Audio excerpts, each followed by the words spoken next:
Hello, welcome. Give me a cute couple more seconds here. Welcome to the office hours. The right one? It is, yes. There we go. It's a live stream where we talk about Star Citizen lore, news, and more. Normally it's on Thursdays, but we do this on Wednesday because I'm going to be on the Beyond the Verse podcast a little later. Yeah, it's tomorrow's when they record it. I don't know when Souls puts it up on YouTube and such. I think it's Friday, but it won't be available tomorrow. But I will be streaming on Friday. I will also not be streaming on Saturday, so I will be emceeing a watch party here in Austin, Texas.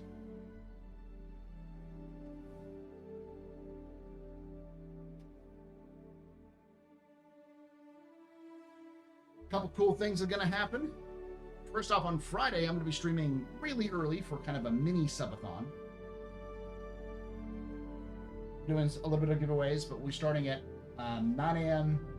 Eastern, 6 a.m. Pacific, and I'll be going for at least 6 hours, not longer, and we can go up to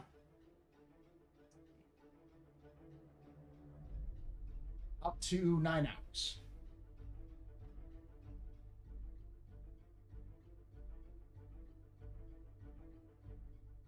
Nyx is coming. Yes. Coming this year? No.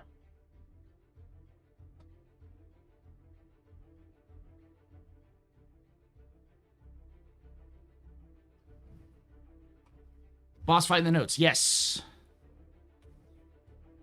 With the Yorman gear or whatever the hell the names are. You're only on time, Chops, because it's Wednesday, not Thursday. 2 words. Distress. How y'all doing? Bacon.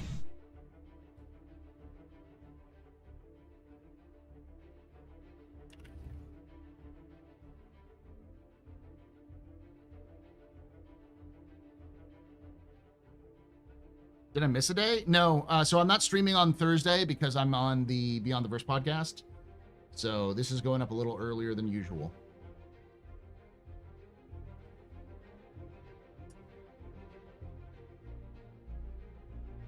No. No, Nyx isn't in the game for this patch.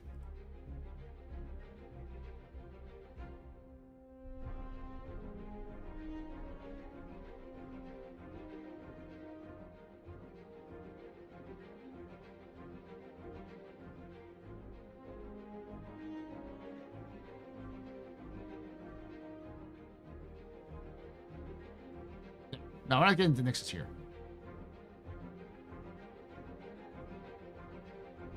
I know someone's like, "Oh, we're so off. You're so off. We're so off." I'm like, no, y'all, there's no evidence that Nyx is coming out yet. We have lots of evidence that Nyx is being prepared, but you got to remember there's only 2 patches left in the year. So the likelihood of Nyx coming out in the next 2 patches is very low, considering the amount of stuff they're going to have to add and test and that kind of thing. The likelihood of them adding Nyx in a PTU or the first ever ePTU they do, and then have it run for like December and January is high, but not, yeah.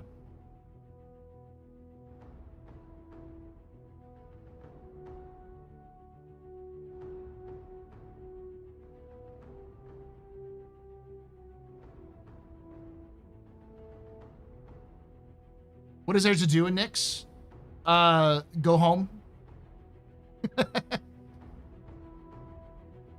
October is this patch right now. The patch that's coming out, 4.2.3 is October. So you only have November and December. And the November patch would be almost certainly not Nyx. It is AIE or IAE, so Intergalactic Aerospace Expo. It's their big sale of the year.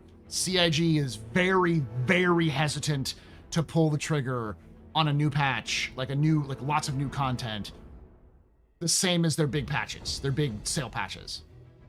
So almost certainly it's not coming in November. So the earliest would be December, and CIG is even more trigger shy about pulling the trigger for December because they don't want to like ruin the game in terms of like putting something in and then leaving it.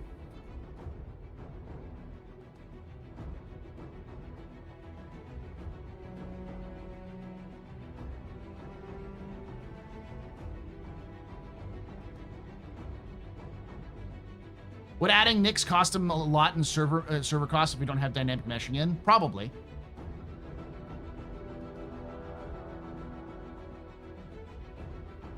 Because there's either two options. One, they take the current load of about 10 servers for Shard, and they spread it over more area, which wouldn't be a good move in my opinion, because it's going to cause more instability, because they don't have the dynamic switch yet. Or they increase the number of servers they have to like 15, but don't increase the number of players. Which means that they go from having like 60% more expensive than it was to run a server for 3.0 pet branch to like 80%, 70 to 80%.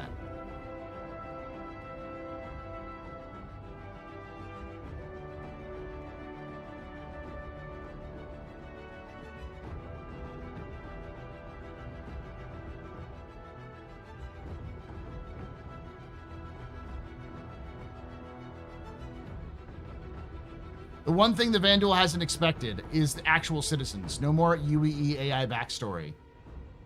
What are you talking about, dealer?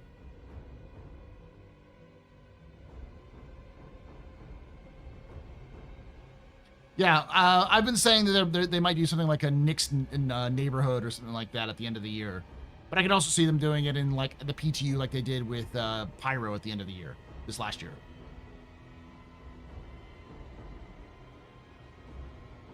Any idea what's one server cost per month? Any tech bros here? It's not necessarily a matter of if it's going to increase costs. It will increase costs because before 4.0, they were running one server per 100 players.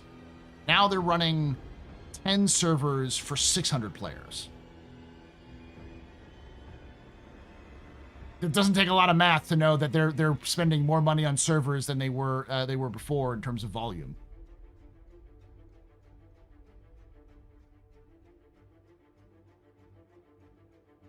My friend asked me how I forgot to eat today. They don't understand that with ADHD, you can legit forget to be hungry. I've done it before. I've been so engrossed in things that I forget to eat. I usually don't forget to drink, but...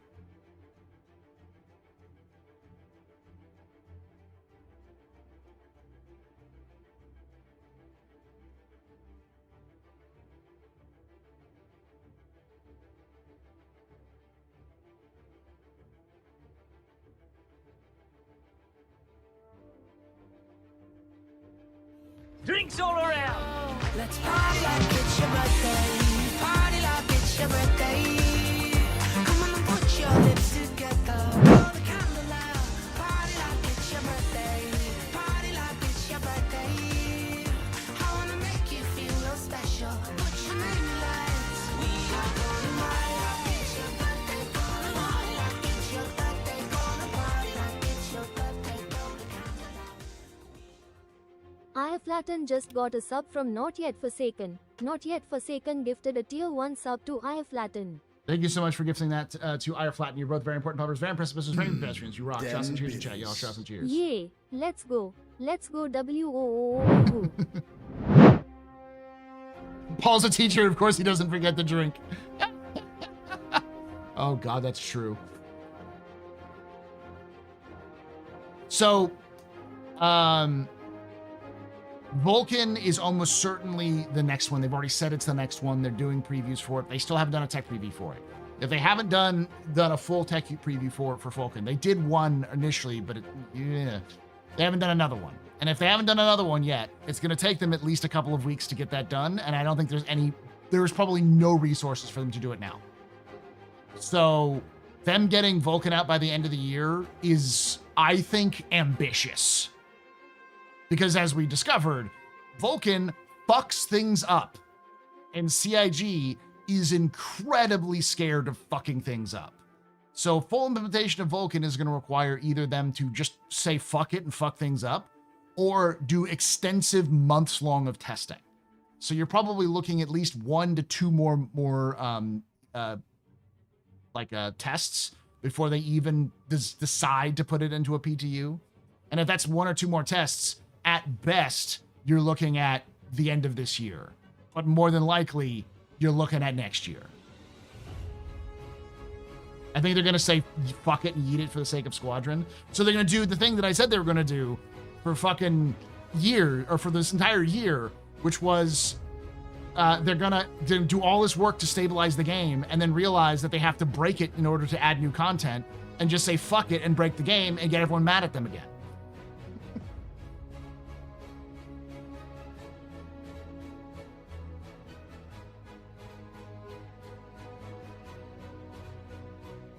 The new PTU build dropped a few minutes ago with like the new bosses in the Yormandi. Yeah. Do we think this means they're pushing 4.3.2 for this weekend? Of course.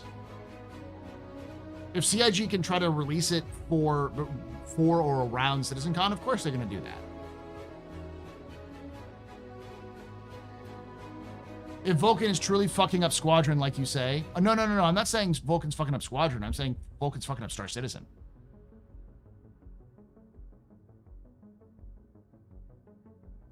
I don't think I've ever said Vulcan's fucking up Squadron. I know it's fucking up Star Citizen because they already tested it in Star Citizen. They did the Evocati tech preview for it, and it was just like performance was dog shit.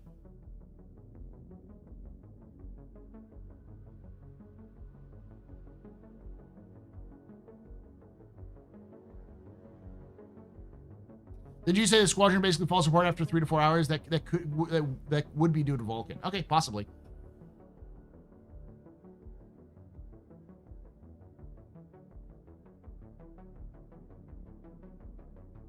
Release 1.0 in January and then spend 2 months patching errors and then switch to DLC add-ons forever? No. No.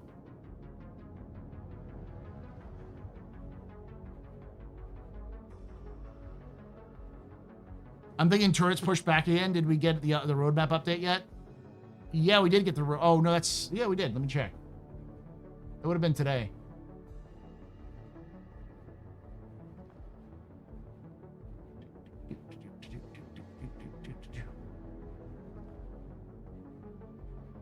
No, they haven't released the monthly report yet.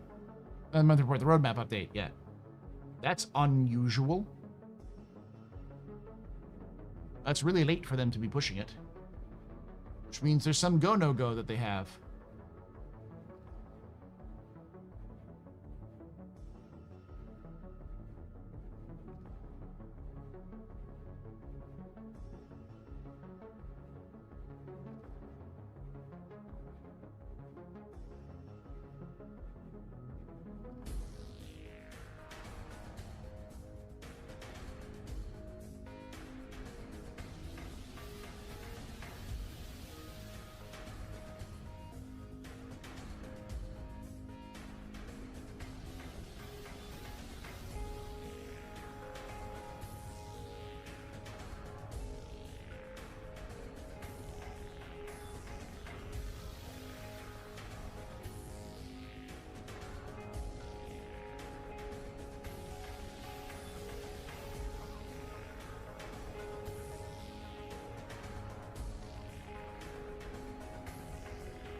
Someone could have forgot to hit publish. That's true.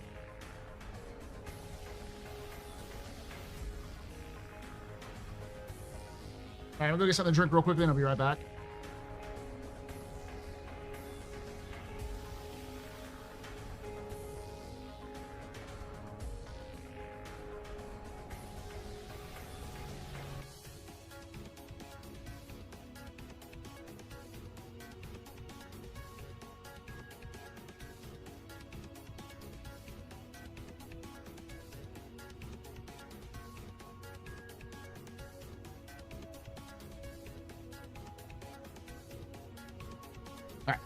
Be right back. I didn't get less dramatic FPS creeps with Vulkan, but less stutter. Vulcan isn't going to help you if you have a decent rig. It's going to pull up the lows rather than raise the highs.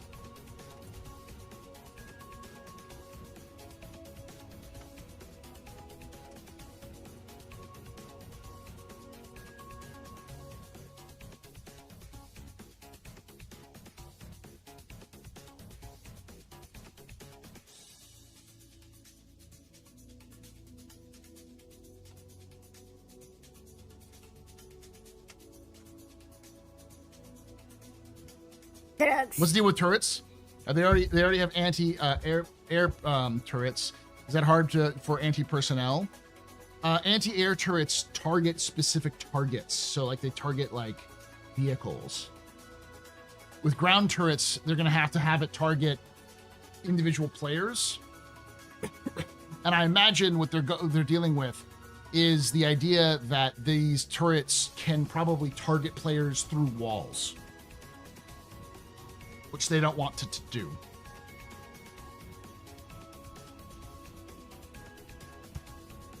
Zach Priest already explained what turrets are an issue. Can you find the link for me, Rhino? Because that's it'd be good to have.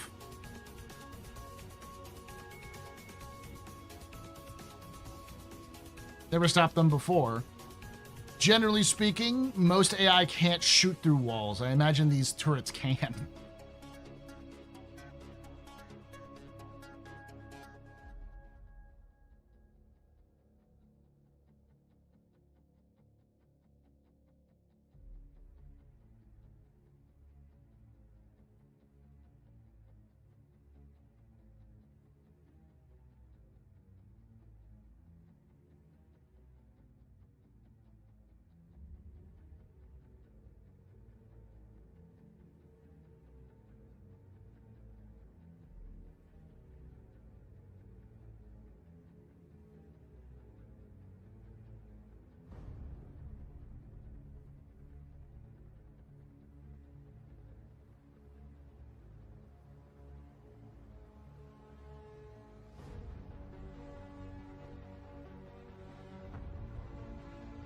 Please read that as good humored. I know what you mean.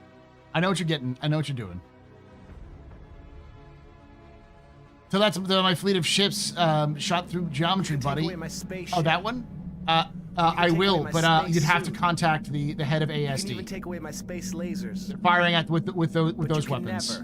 Never. Ever. Take away my space game. Nice job.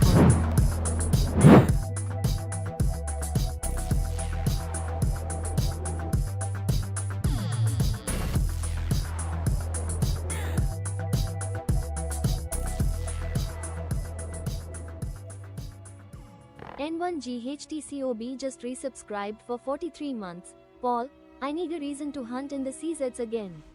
Think CitizenCon will provide? No. I'm sorry, no.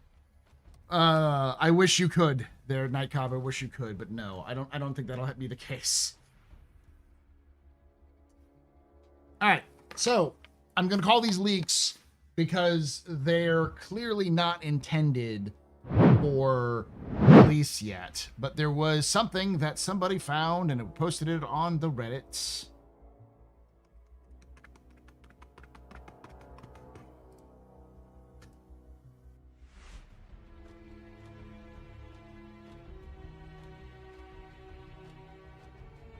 I don't think there's any volume to it. There might be. There is. Okay. All right. This is on Reddit.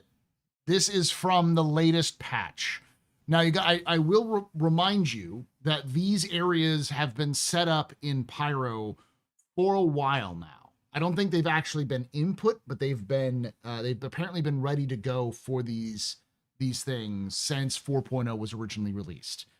So, but they found that they were finally added and active in this patch.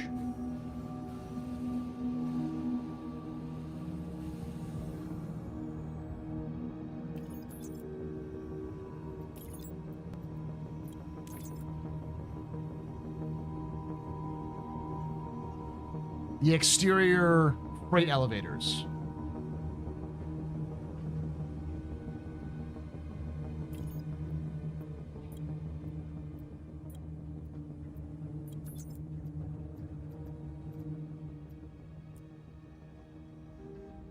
There's currently a box blocking it, apparently. So there's like a transparent gray box. You can't see that it's apparently blocking all of them, but it does actually function.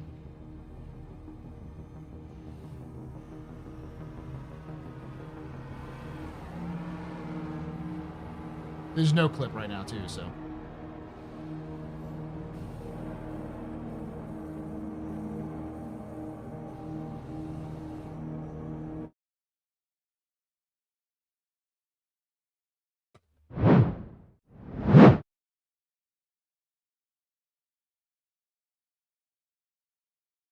So that's good sign, because those are things that are specifically important for Nyx.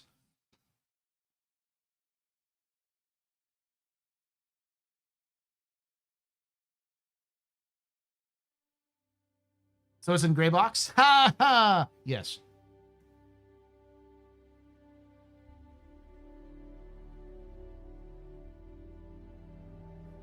But then again, it's going to be mostly hauling contracts, so it won't matter.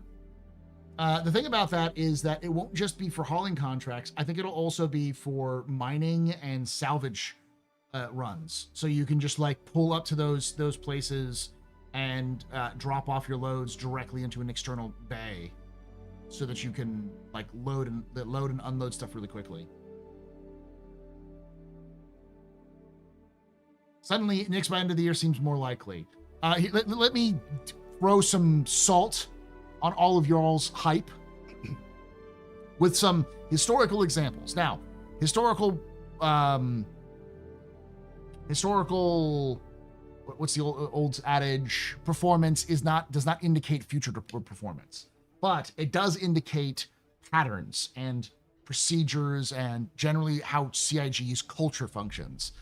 The two times CIG never wants to release a patch that is broken or potentially broken is November and December.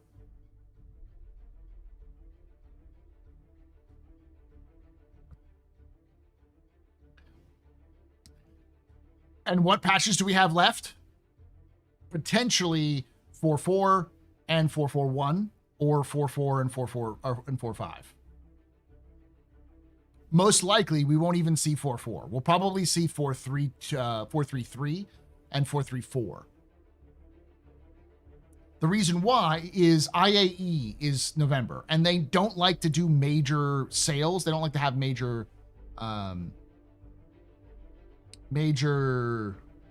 patches, and especially with new content push around major sales, if they can avoid it. They also don't like leaving the game in a broken state at the end of the year, which is the reason why they did that preview build of 4.0 this last year. So it's very unlikely they're going to release Nyx in the next 2 months.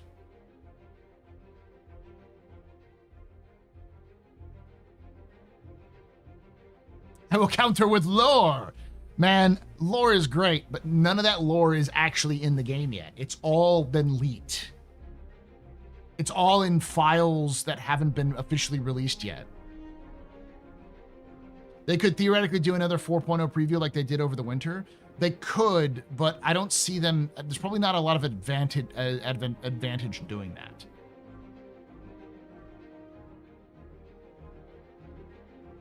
What you're telling me is 1.0 by the end of the year. 1.0 at the earliest is coming in 2027. Probably more like 2028.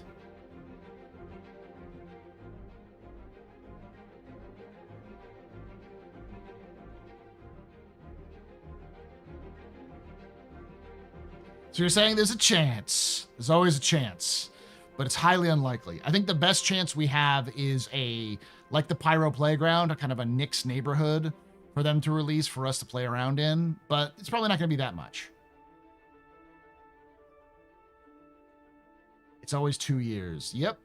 You know the reason why it's always 2 years, right? Sacrilege? Not some fucking mystical truth or some sort of hidden agenda by CIG. It's because when you do, that's Scrum. Yes, I think it's Scrum. The way that they do their planning breaks down after 2 years. So generally speaking, it's always 2 years out.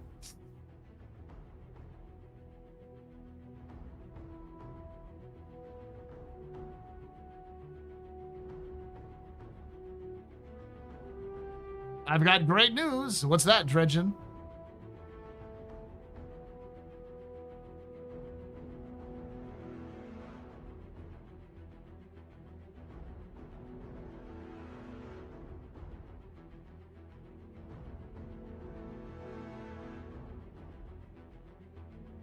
Congratulations, Dredgen.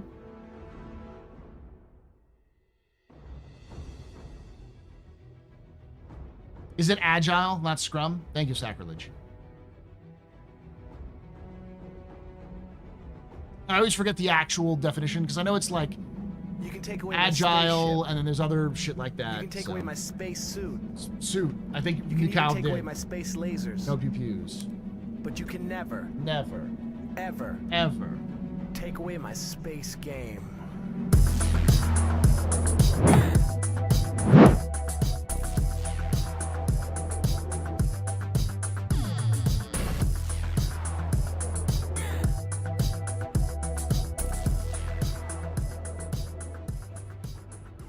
Hourglass Mage _ just resubscribed for 35 months. Thank you for that 35 months of support. You're very important, top, very impressed, Pennsylvania pedestrian. This your fault. The return drinking night. Shots and cheers in chat, y'all. Shots and cheers.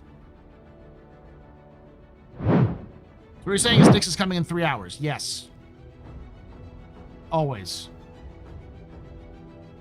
I want to believe, Paul. I just want to believe.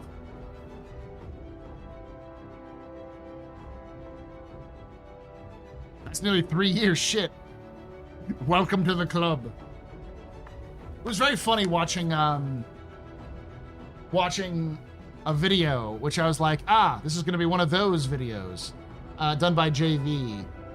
And from the sounds of things, it was like, from what I watched, he said he's mostly enjoying it, but there were just weird issues that he was having because he wasn't being taught to like go into SCM mode. He wasn't slowing down and stuff like that.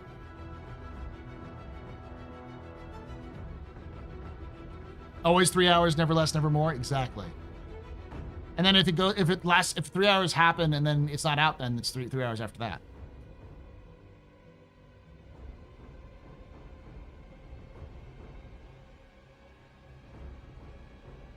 All I know is that there's a war in the community between whether Perseus or the Paladin is coming at CitizenCon.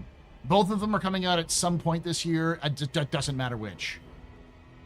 If we believe the discovered pages as genuine, then the Paladin. But if you look at the monthly reports, the Perseus is done.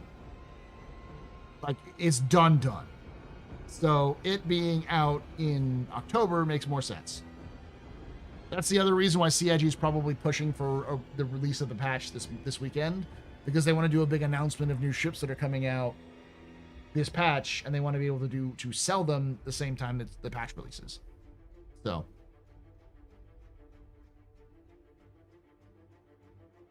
that JV vid got recommended so many times based on the title. I was like, this is one of those videos. But apparently Tomato also watched it and thought it was pretty good. There's a lot of Star Citizen fans in there being like, yeah, this is great. It's one of those games where it'll sneak up on you if you're not careful, but it's fine. I think one of the things that he could have done was he could have actually worked with people who know how to play and helped them sort of in that initial process. No, in 5 minutes, it'll still be 3 hours out. In 2 hours, it'll still be 3 hours out. As time moves forward, so does the next release. You can take away my spaceship. You can take away my space suit. You can even take away my space lasers. No pew-pews. But you can never, ever take away my space game.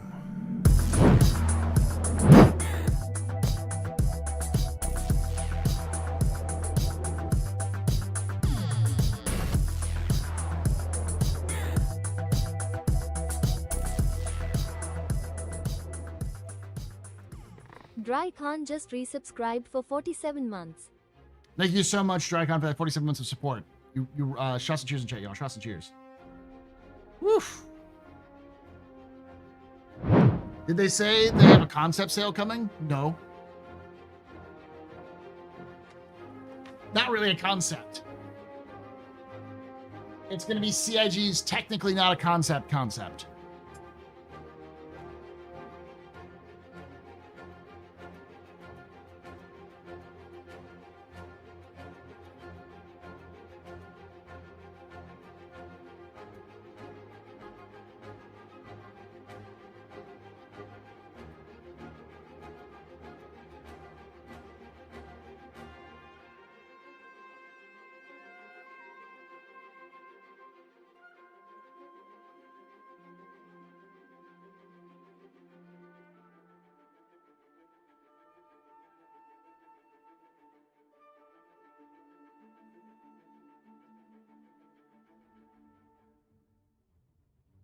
We gotta get execute bad so we can get like 30 subs per hour. As is tradition, right before the I do a subathon. Dear God, almost 3 full years. Y'all like freaking out about time. I'm like, I've been here for fucking a decade. I've been here for a goddamn decade. Over a decade now.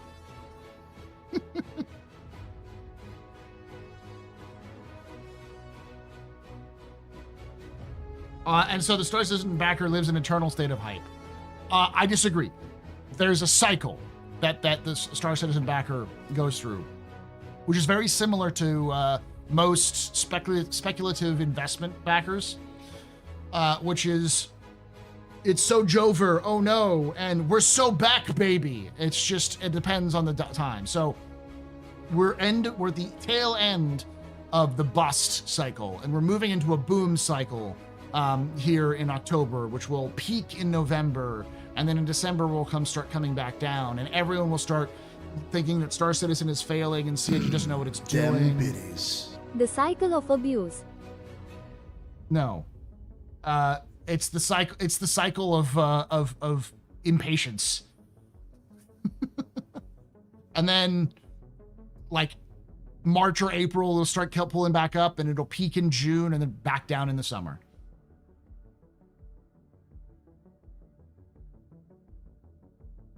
A, it's not failing. B, CIG never knows what it's doing. Since 2016. If anything, what I'm happy about is that this last 2 years has proven to me that Star Citizen is a real boy. It's a real game. Because people are starting to bitch about gameplay mechanics more than they're complaining about performance. Yeah, oh my god, it's over 3 days later. Holy shit, we're back. Yeah.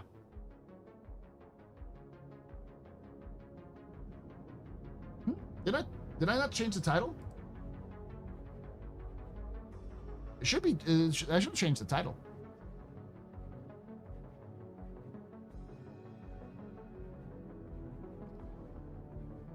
Should say office hours. Now it's changed. Okay. Thought I'd hit.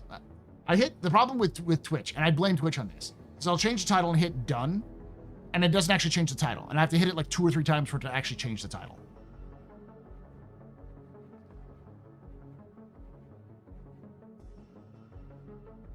I have garlic bread in the oven. Would you recommend to go with it? Oh, I didn't see that, Artemis.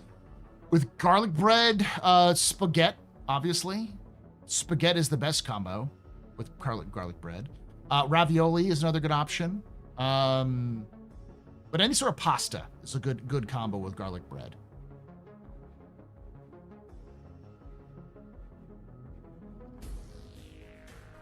Hey, Xylo's here. How you doing, buddy?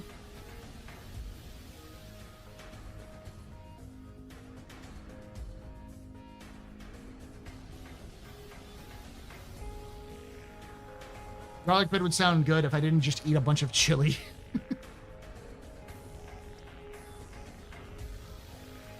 That's awesome. What do you mean next week, Xylo? It's this Saturday. It's in 2 days.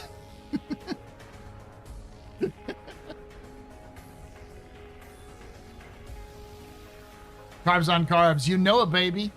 Delicious carbs on carbs.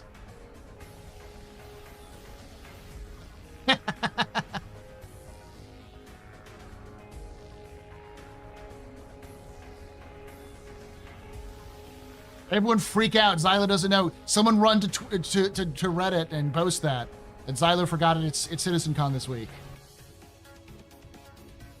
Let's see if we can get the concern threads going, chat. Let's go. Come on. Gotta make their life tough right before the biggest day of the year. Yeah, Xylo's in Twitch chat. Your Mondi's in the PTU going to attempt it tonight? No, not me. I might do it tomorrow, but we'll see.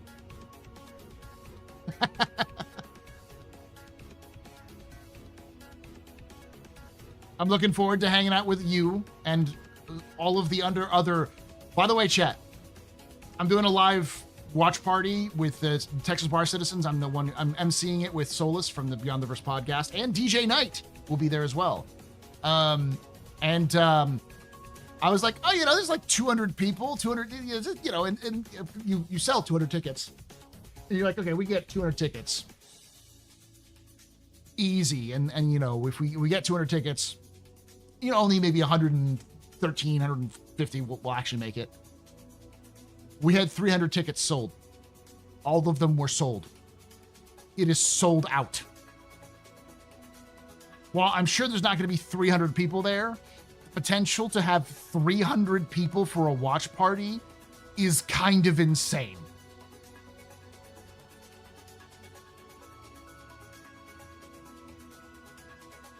Yeah, that doesn't include CIG staff, who will be there as well.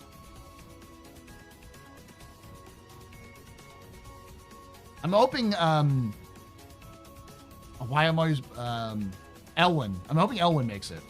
I know you said that Elwin was going to try to make it.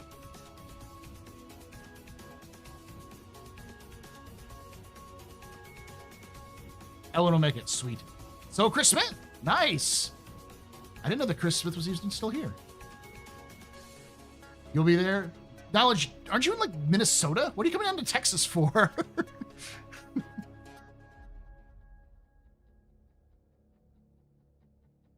Love me some Ace Combat briefing music. This is Star Citizen music, baby.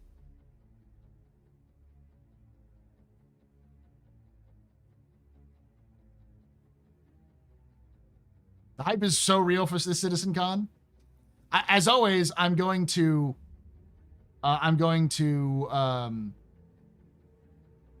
even this out and say I am expecting, because we're going to talk a little bit about my expectations. It's kind of what I was going to do. I'm going to do a capsule about what to expect from CitizenCon. But I'll give you a quick preview, which is I would not expect anything completely game-changing and amazing, but I would expect a lot of updates on what they talked about in the past and a couple of really big surprises, which won't necessarily be game-changing, but they'll be hype-building. Any chances of Nyx being shown? I believe so. I believe there's a high chance, both because of the leaks that have come out from the scraping the builds, which will pull up some of them. I will pull these up so we can talk a little bit about them.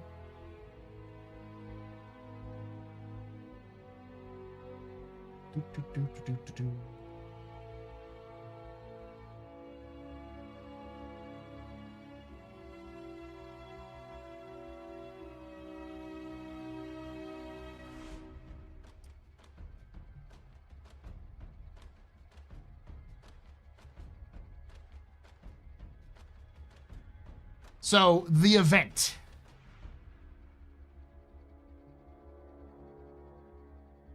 The event is big. First off, your Mondi boss fight coming in soon. Intersect, Shattered Blade. Ooh, I'm going to listen to this. I really hope that, okay. Chat. Everyone quiet. No talking. Shh.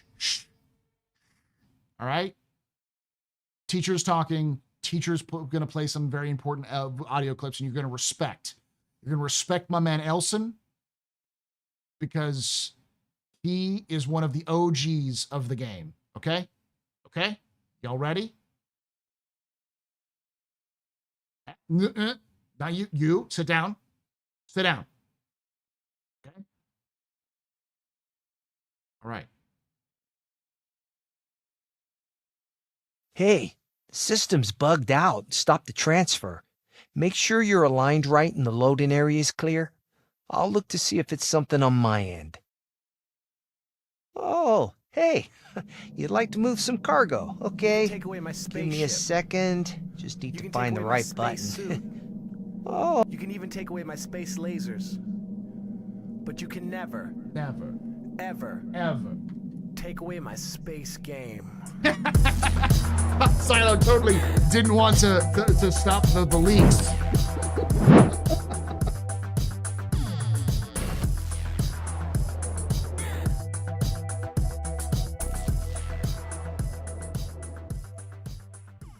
Zyler just resubscribed for 10 months. Thank you so much for 10 months of support there, Silo. You're a very important pupper, very precipice, very pedestrian. This is your fault. You're trying to drink a night. Shots and cheers in chat, y'all. Shots and cheers. I will burn Elson for the Moraine. I love Elson. For those of you who don't know, Elson, we talked about him last office hours. He is one of the best ATCs ever. Well, he's our first real ATC. The one with any kind of... Damn, that's loud. Holy shit. I don't know, I'm just a baby.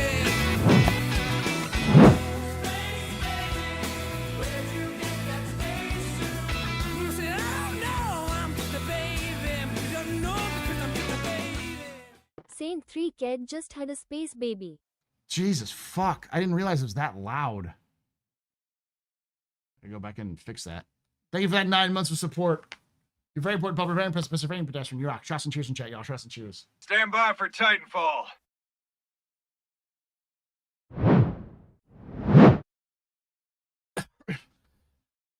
Employee, CSG employee plugs leaks.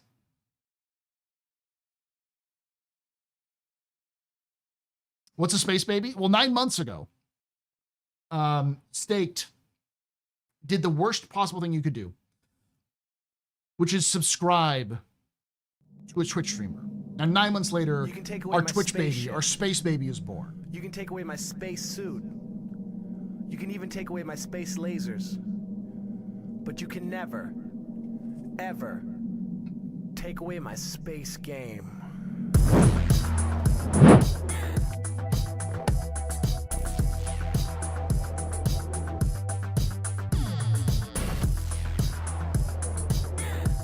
Yeah, baby.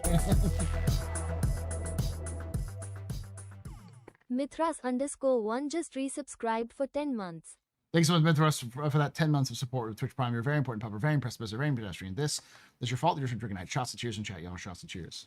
Here, I'll pull up. Our space baby's near the 3 years old. Paul, where's my space child support?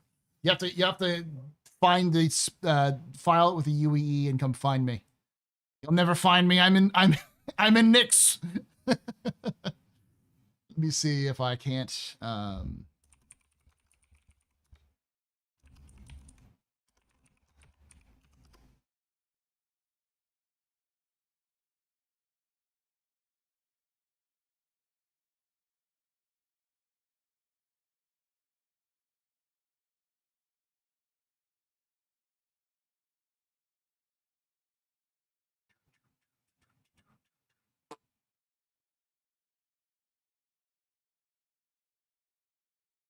Earlier. I have to see it again. Hold on.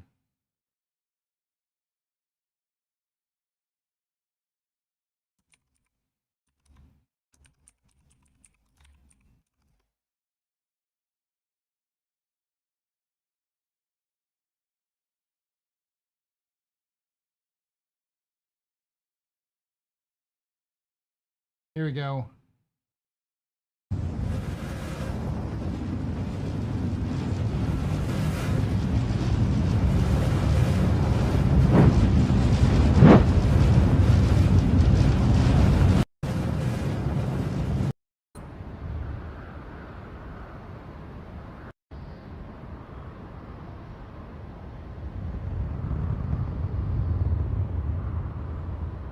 Ah, lag ski. Here we are.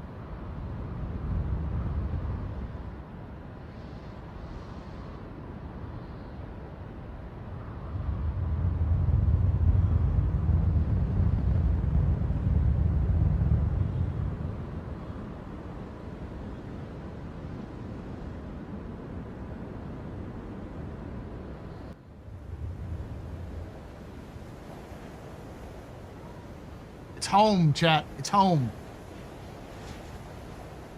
Landing gear deployed. The old Boba Glass.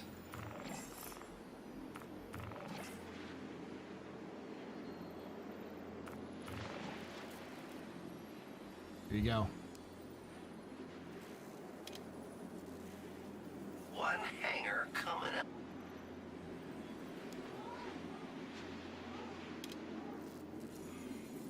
Whoa. Just had some crazy deja vu. We've had this conversation before, right?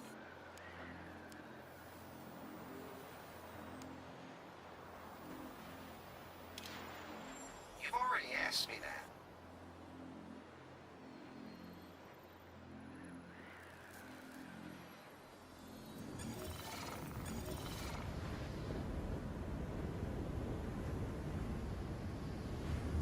He's hotboxing the hell out of that ATC tower. Yeah, no, I can show you Elson.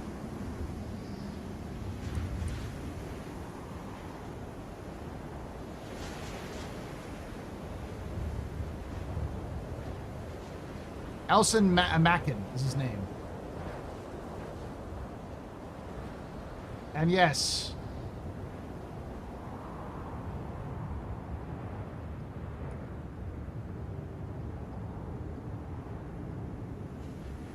He is a white guy with dreadlocks.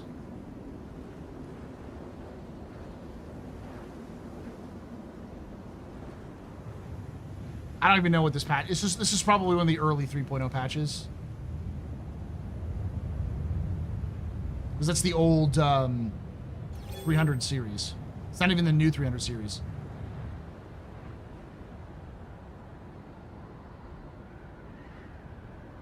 Rastafarian.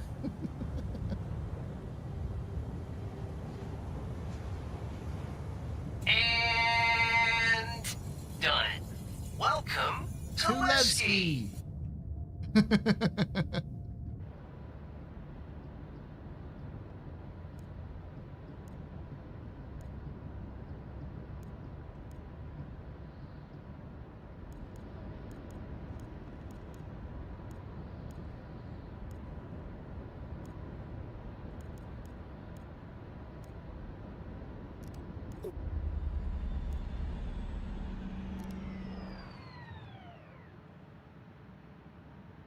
.4, yeah, sounds about right.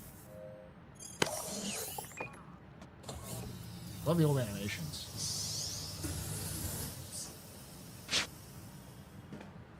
I mean, the animations were smooth, but they were also at like 20 FPS.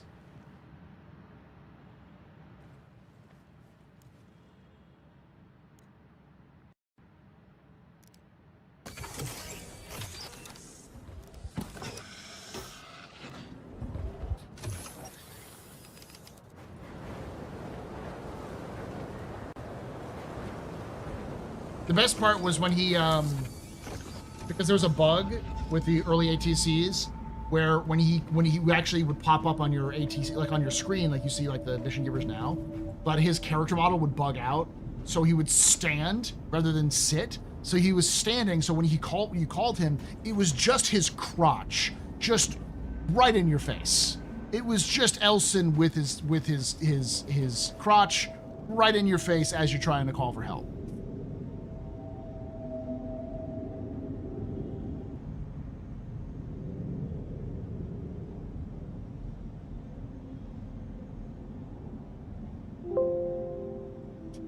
Wasn't me, wasn't you, it was the video.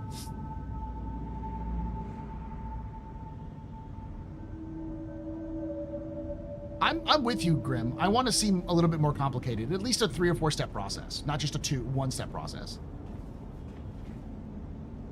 Did you already rewatch the next presentation? No. But it's important to know that there is going to be they did release, or they did discover a dynamic,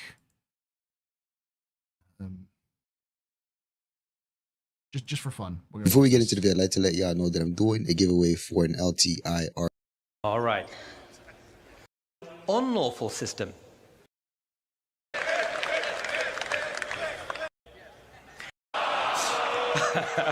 Oh, all right, okay. All right.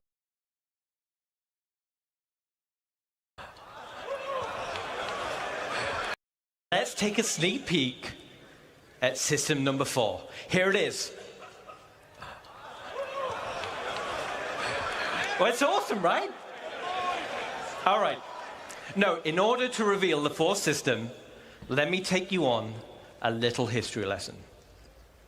Nation line for a group of 8 on the Perry line offered a key strategic position for a potential invasion into the Xi'an Empire. And that system was Castra. When this was announced, I got up and ran around the room because I fucking called it 2 years before. Everyone said I was wrong, but I wasn't. I'm not always right, but I'm fucking right.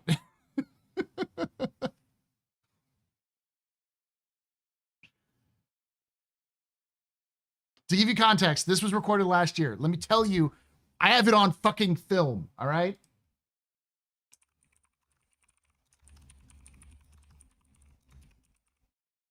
This is for all you newer folks.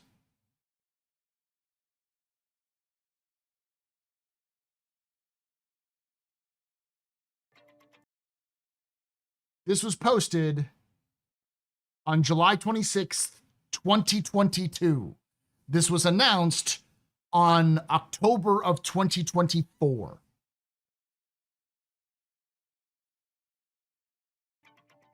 My name is Paul Shelley, and welcome to the Astro Historian, and welcome to the first System Survey. This is a sub-series where I look at specific systems and planets in sci-fi universes and discuss their impact on lore. The first system survey is on what I firmly believe to be the system to follow the release of Nyx in Star Citizen. That is the system of Castra. Before we get started, I do want to thank those of you who have been watching these videos. Knowing y'all come July 26th, 2022. 2022.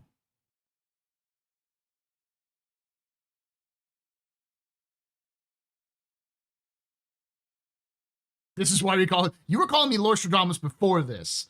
This become the name since then.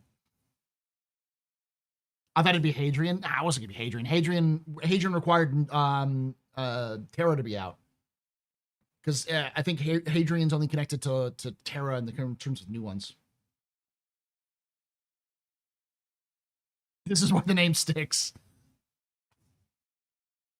we know Paul thinks he's slick. We know he just deleted all his other predictions. Not only did I do this, but hold on, let me do it even better.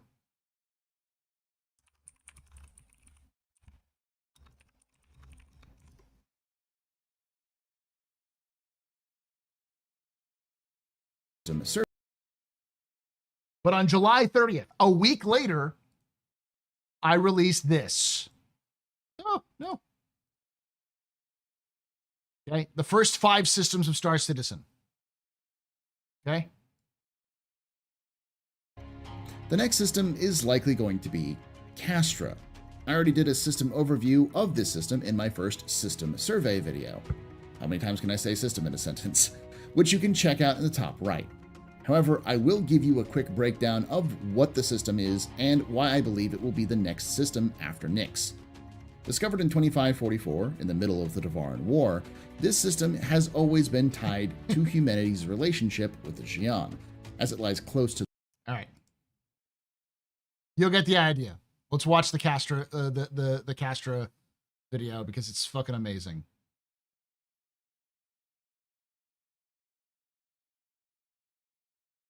Bullseye and is that Sherman, right? Or Cascom, yeah.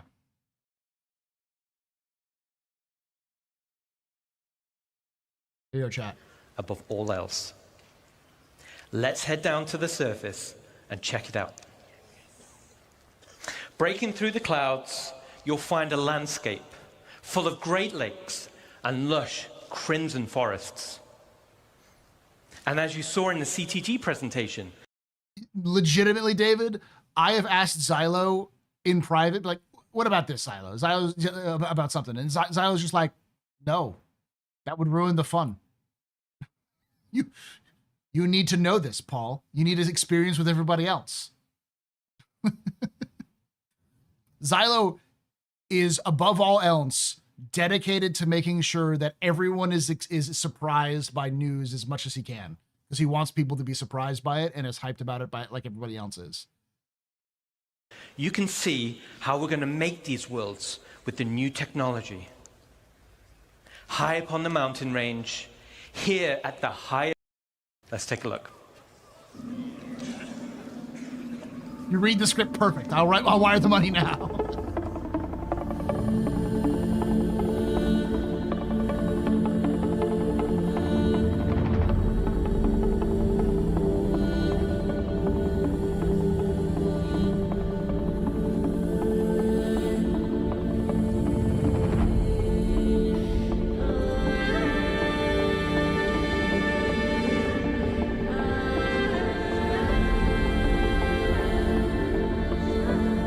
There is Atmo, yeah. It's a terraformed world.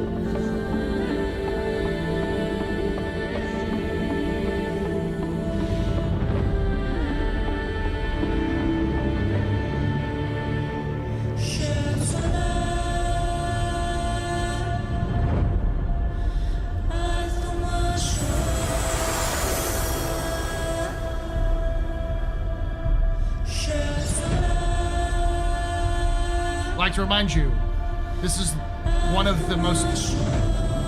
This is the closest thing that Star Citizen has to a fortress world. This was built to survive an invading Xi'an fleet.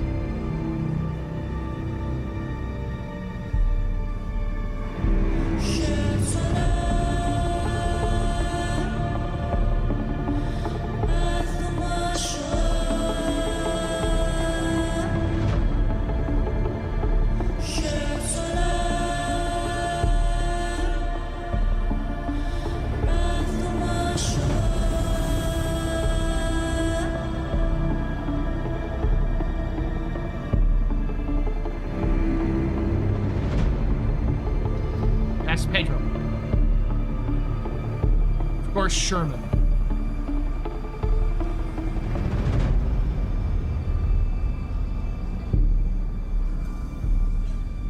Those guns, at least in lore, are orbital cannons. Those things are designed to fire from the surface to orbit to attack capital ships.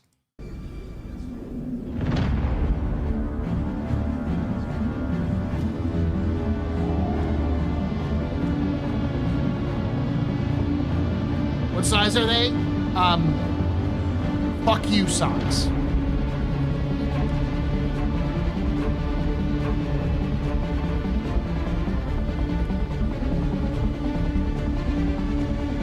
Yeah, they're decommissioned. But decommissioned doesn't mean unusable. Size what? Size fuck you. Yeah, I used to call them FAFO guns. That's an Army veteran Pastor calls to me.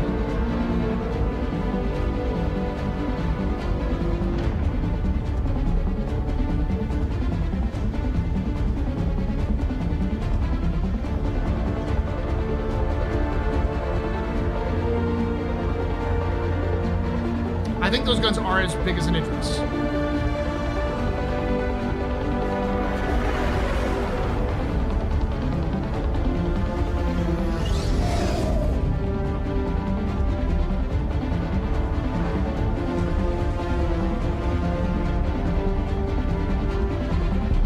Why was Sherman decommissioned?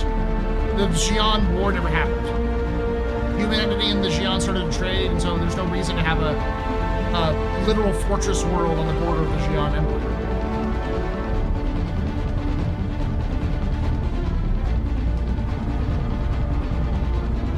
Yeah, also expensive as fuck to man in a time of peace.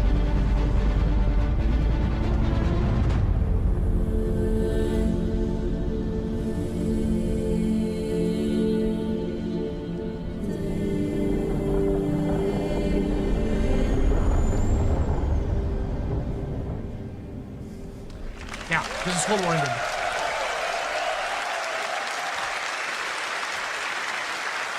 Is that X? No, it's not execute. I know at one point execute. I think execute's just off stage over here. Why waste money on to run a fortified border with a friend? Exactly. And so since then, both Clark Defense Systems and Kruger have called Sherman home. So Sherman is the headquarters of Kruger Intergalactic. So the Wolf built in Sherman, probably designed in Sherman, maybe not fully built in Sherman, but built in Sherman. Morph's in the front row. Yeah, Morph is here.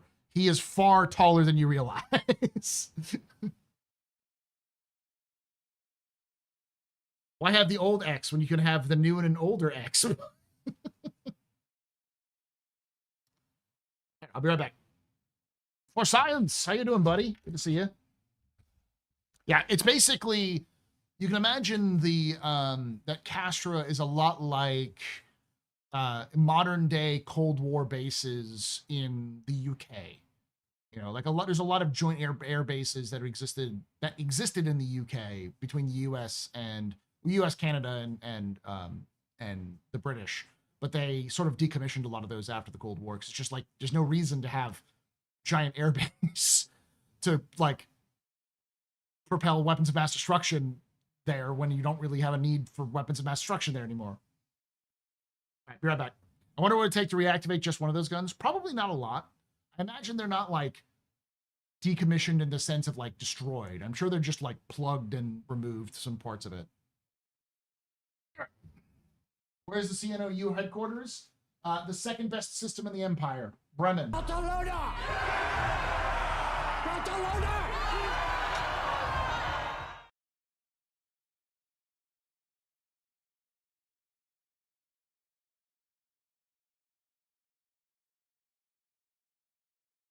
Barcelona! I'm flying. I'm pilot. Barcelona! Barcelona! Weapons free, y'all. Good news, everyone.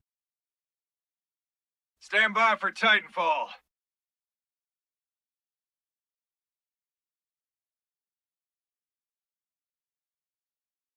Barcelona! Two words. Distress.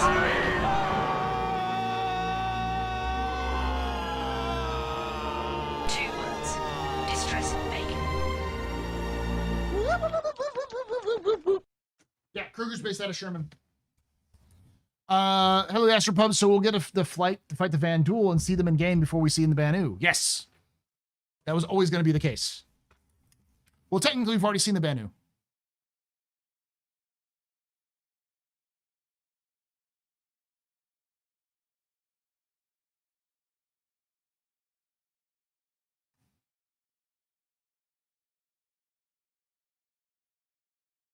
We'll probably get Xi'an missions when the big Xi'an Empire and Aliens expansion drops. Yeah, CIG has said in the past that the only paid expansion that they were planning on doing was the Alien expansion. My guess is, logically and practically, we will get a free expansion after 1.0, probably well after 1.0, of the Tavaran. Because the Tavaran are not an alien species in the traditional sense. Yes, they're non-human, but the Tavaran, for all practical purposes, are part of the Empire. They're a client species of the Empire. There are Tavaran citizens. There have always been Tavaran citizens since the new UEE has been around. Fuck, there's a Tavaran senator now. So, like, their homeworld is part of the UEE. There's a huge movement within the Tavaran culture to just adapt to the UEE. So, they're kind of like... They're becoming kind of like the shock troops of the UEE.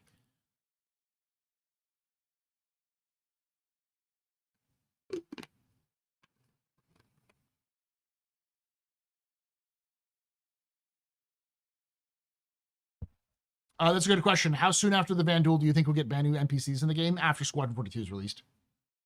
Why Van Duel at Nyx? All right, let me show you.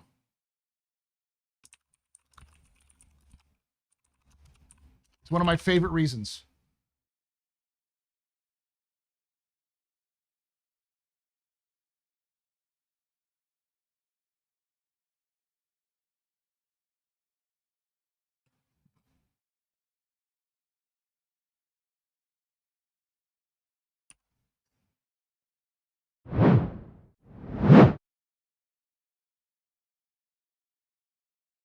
This is one of the best resources you can ever use. The ARC star map. So first off, Bremen is super important. Solid Outlands out in Bremen. Bremen is sort of the linchpin of revolution. It was Bremen fighting for the revolution in the anti-Mezzo revolution that caused the entirety of the empire to fall. Bremen has its own army. It's a volunteer force, but it's the basis upon which all militia in the verse exist, including the civilian defense force. The civilian defense force is based off of the Bremen Defense Force, and the Bremen Defense Force is the best militia in the verse. They're probably the second best military of humanity, and they could probably beat several Navy or Army units as well. They're pretty damn good. So the reason why, let's take a look at all of the jump points. Let's take a look at Nyx, right?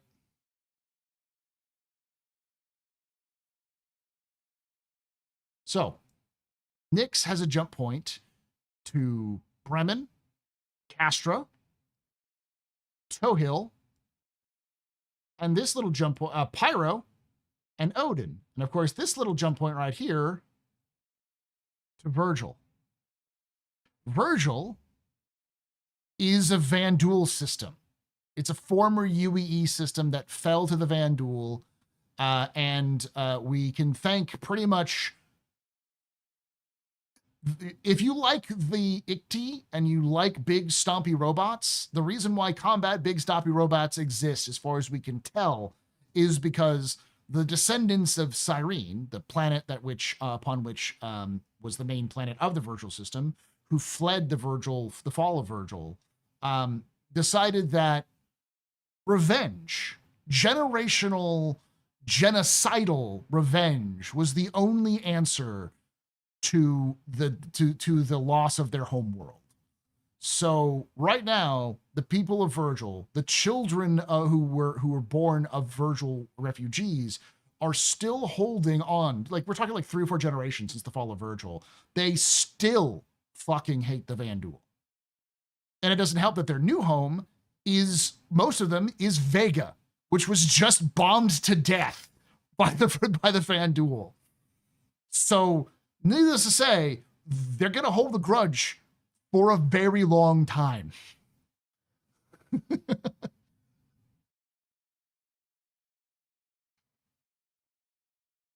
So the reason why we see Vanduul is because they're coming from Virgil.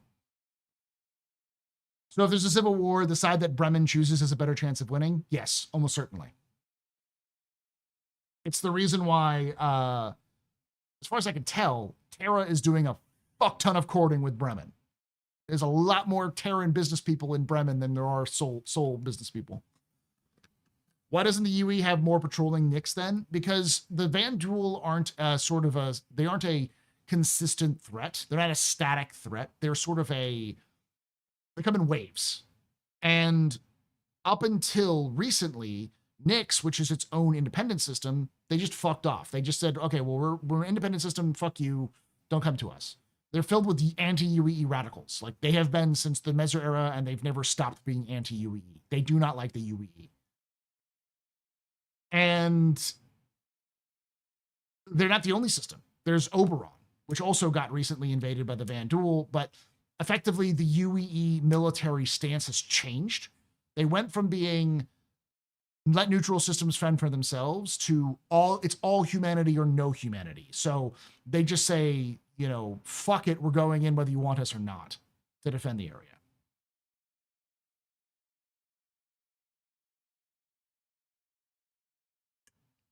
Genocide is cringe, and thus Vanduul are cringe. Yeah, but also the people from Virgil want to genocide the Vanduul. Is Virgil kind of like Space Poland? Kind of. I would say they're more like...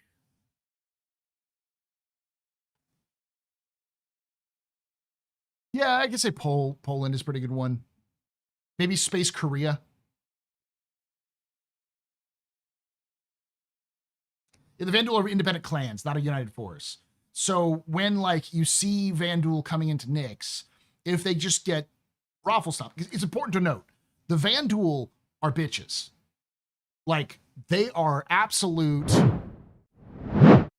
pushovers. They are not difficult to beat. However, they don't stop coming. And every time they come back, they get stronger.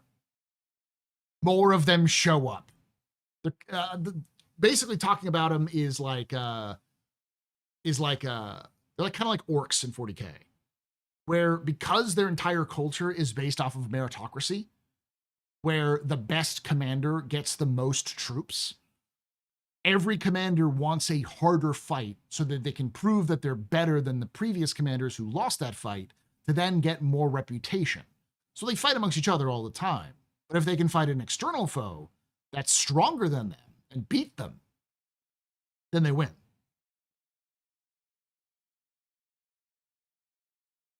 They must breed like rabbits. Well, if you take Dr. Yoritz's belief that the Vanduul don't breed, they use regeneration technology to selectively create new soldiers. Has the same problem with Brooklyn with roaches. So did Bishop fuck over humanity in the long run? Bishop's method for defeating the Vanduul is very important because he recognizes that the only way that a Vanduul goes back to the other Vanduul to tell them that there's a big bad over that direction is if they survive. So as seen in the Battle of Oberon, the point of fighting the way they did in Oberon, which was all hands on deck, was to not just defeat the Vanduul, but annihilate them. Eradicate the force that was entering Oberon. Not a single Vanduul was able to escape that fight. And they did it intentionally.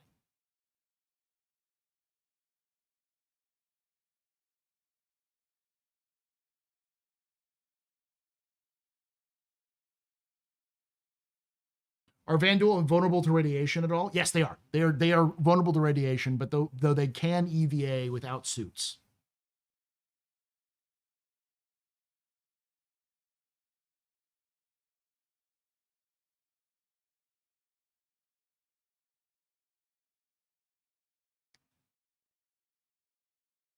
How did he prevent the retreat? Did he have a bajillion mantises? No, he mined the fucking retreat path. It's called a Hellkite run, where they took Nautiluses, entire like fucking squadrons of Nautiluses, and mined their retreat path as they attacked. That's the reason why the last stand of the Achilles is so important. The reason why the Perseus had to stand against these harder targets was because they didn't have any fucking like ships to put on that part of the line. So the goal was you stand here and you fight till you die and you hold the goddamn line. And if you can take them out, go for it. But we need you to just bludgeon them as much as possible. So by the time they finally break, we can sweep them up and kill them.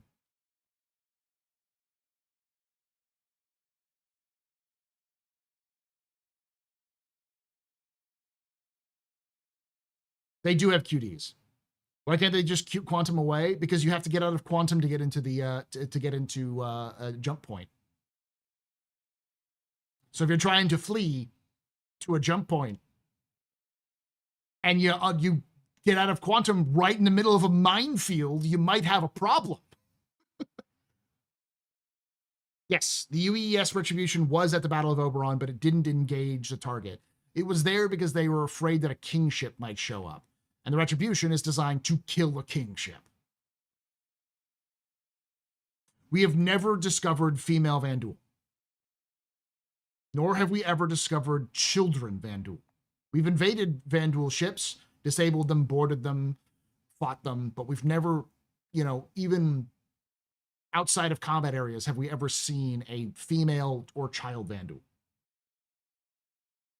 How fast could the Retribution kill a kingship? It depends on what the kingship is, or what the Retribution is armed with, because it already has like fucking 6 batteries of Goliaths. The one thing that they have at the bottom of the bangle, they have like 6 of those things. Not just guns. I mean, like they have 6 guns in that array for the Goliath. There are 6 arrays on the fucking Retribution. Plus, there is a little tuning fork. There's this giant tuning fork area that looks like this kind of open area, which is almost certainly a cutout for some sort of big rail cannon. And it is my belief that the UEE discovered the weapon of the Hadesians. They discovered the weapon that cracked the planet in 2. And they've been testing it and then installed it onto the Retribution. So the Retribution is the definition of overkill. It's put with so many goddamn guns on the thing, plus I'm sure fighters and such like that. Plus also a weapon that can crack a planet in 2. It's designed to be like, hey, there's one way this kingship is coming out of this alive, is if we blow up first.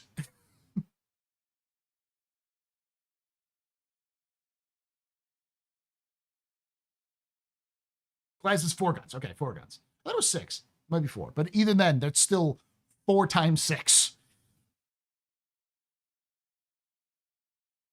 It could be a kingship beam weapon that we've never captured a kingship.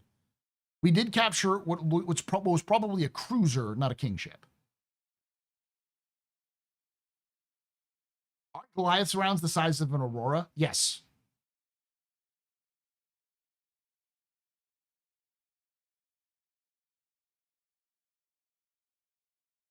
The fallout of using a planet-killing weapon would be huge. Yeah, but we don't actually know how many kingships there are.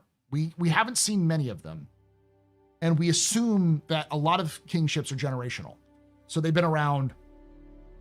Like, there could be a handful of kingships that we've been seeing over and over again because each new commander is taking over.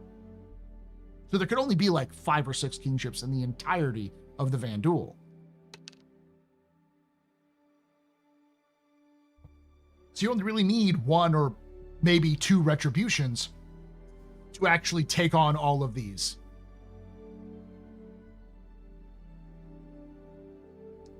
Have you ever encountered female Banu? No, Banu don't have gender. They understand gender, they just don't have gender. Like, they don't have sex. I mean, they have sex, but they don't have, like, biological sex.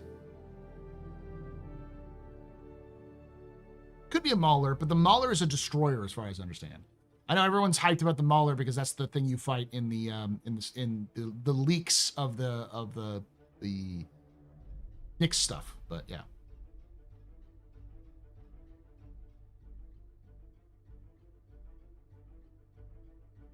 Xylo was here earlier. I don't know if Xylo can confirm if I think last time Xylo came in, Xylo said they were still working on the roadmap stuff, so.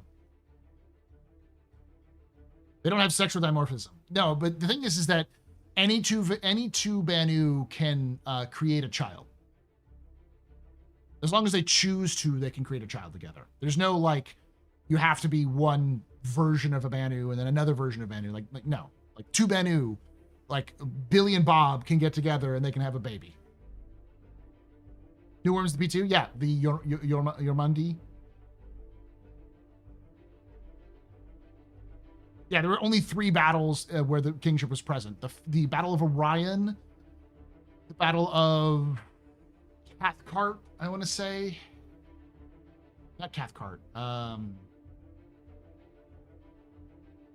Battle of the Fall of... Virgil was one of them. Siege of Tiber, yeah. He actually says it. He says it in that speech.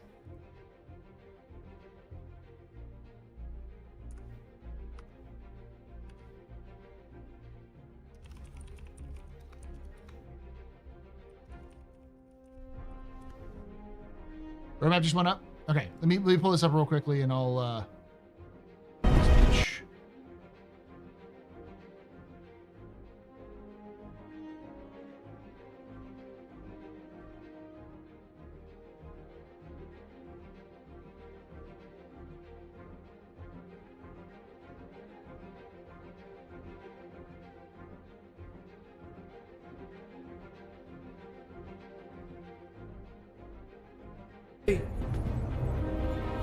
But there will be no time for sorrow.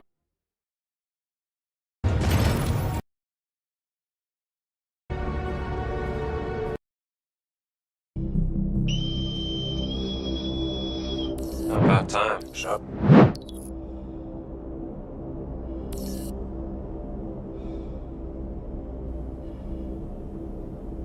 Attention, Second Fleet. This is Admiral Bishop. For 6 months now, we have faced an elusive enemy determined to see the Empire burn and every human with it. There have been battles. There have been losses. Each and every one of you has proven yourself time and again, but today I must ask for more. Today, we fight one last battle. Advanced recon indicates the entire Vandal fleet has just entered the system. This means a kingship is headed our way.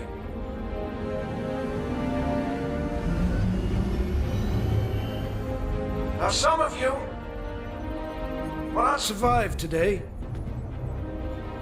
but there will be no time for sorrow. We will have to grieve for them later. Because 2 billion souls in this system hang in the balance. There should be no illusions about what we were up against. In the history of the UEE, a kingship has entered human space a handful of times. Battle of Orion, Siege of Tiber, the fall of Caliban. Fall of Caliban, yeah. But we are the Second Fleet. History will remember us differently. We will not have to worry about it being kind, because today we will define ourselves through our actions. We will not lose the system. We will not fall back. We will win because we have to. We fight today. So in 40 years from now, when you're surrounded by everything and everyone you hold dear, and they ask, what did you do in the Battle of Vega? You can look them in the eye and say, I held the line. Men and women of the Second Fleet, I am proud to stand with you today. Good luck. Bishop out. To add some context, as I always say when I watch this, all of that information just told everyone in the fleet they're all going to die. The fact there's a kingship, every single one of those battles that he mentions was a massacre. Not a battle, a fucking disaster. Every time a kingship showed up in UEE history, it has decimated the forces. No UEE fleet has ever survived an encounter with a kingship. So that speech of him being like, "Hey, we're gonna fucking change this," is, you know, hoorah, yeah, let's go this. But it's also just like, oh, we're all dead. Like, we're dead. Like, this is not livable. We might win this battle, but most of us are gonna be fucking corpses by the end of this thing.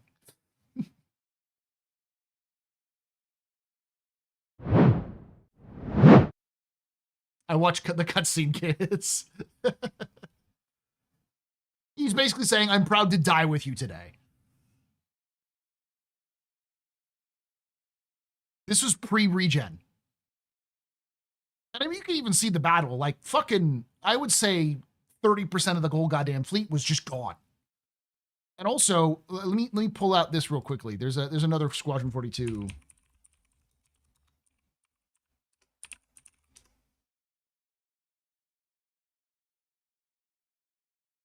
me see if I can find the old trailer.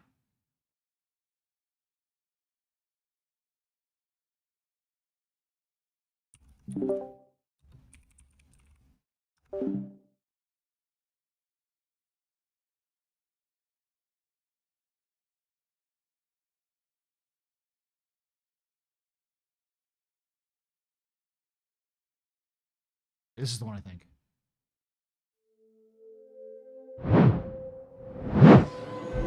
This is an older version of that same battle.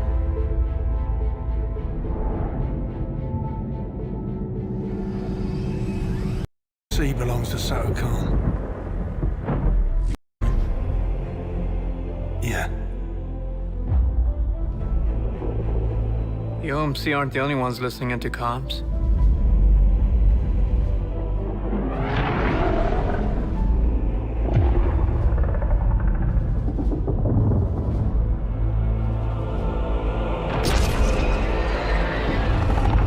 All ships, we're under attack by Vandal forces. Repeat, we are under attack.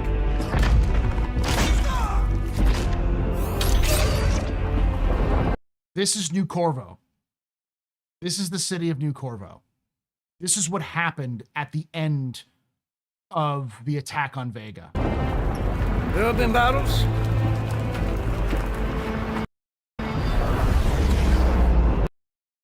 2 billion people lived there.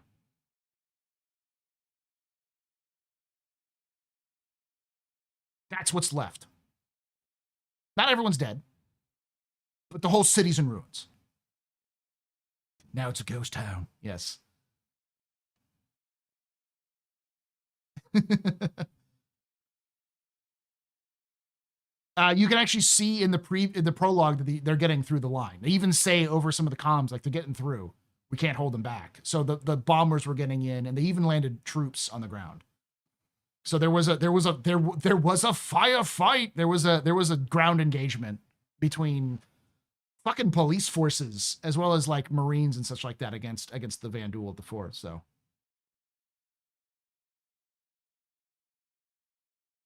There have been losses. we should probably see at least the rebuilding of it at some point. So, yeah. What do the Vandal want? Someone asked, what do the Vandal want? They live off of resources. And the way that they gather their resources is through harvesters. Harvesters are nightmare things.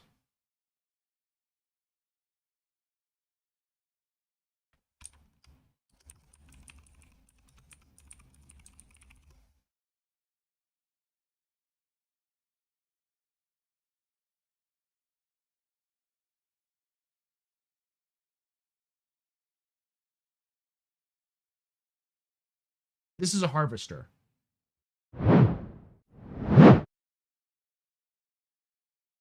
This is the size of a Vandal right here. Remember, Vandals are like 7, 8 feet tall. That's a Vandal. They drop these things onto planets and they just consume everything in front of them. Rocks, plants, animals, buildings, people, everything. And it just gets turned into a slurry, which is then used for everything the Vandal use. They're building their ships, they use it for food, they use it for a biomass sort of thing.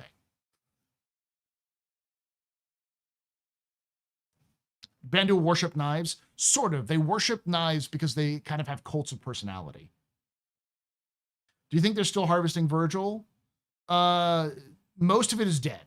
Virgil was a fucking personal.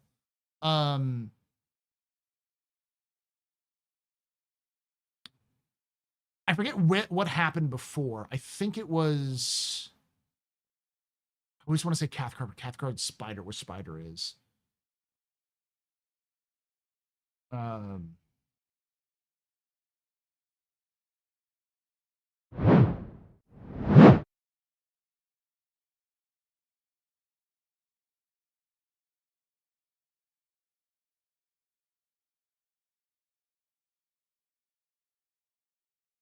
Yeah, I have. It's not really a leak. It's out now.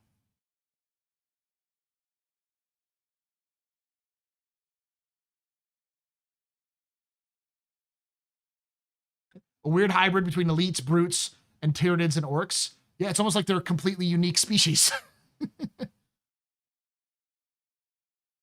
But when they invaded the Virgil system, they were following the fleeing UEE fleet. UEE was fleeing the battle because they had lost in another battle, and they followed into Virgil, which they had never done before. They never followed the fleets into a new system. And during that Caliban, it was during the battle, the fall of Caliban. The fall of Caliban almost was turned around. They had a admiral who was actually fucking competent in charge, and he realized what the Vanduul were after, which was the resources of the planets. So instead of focusing on the fleets, he sent terror raids down to bomb the shit out of harvesters.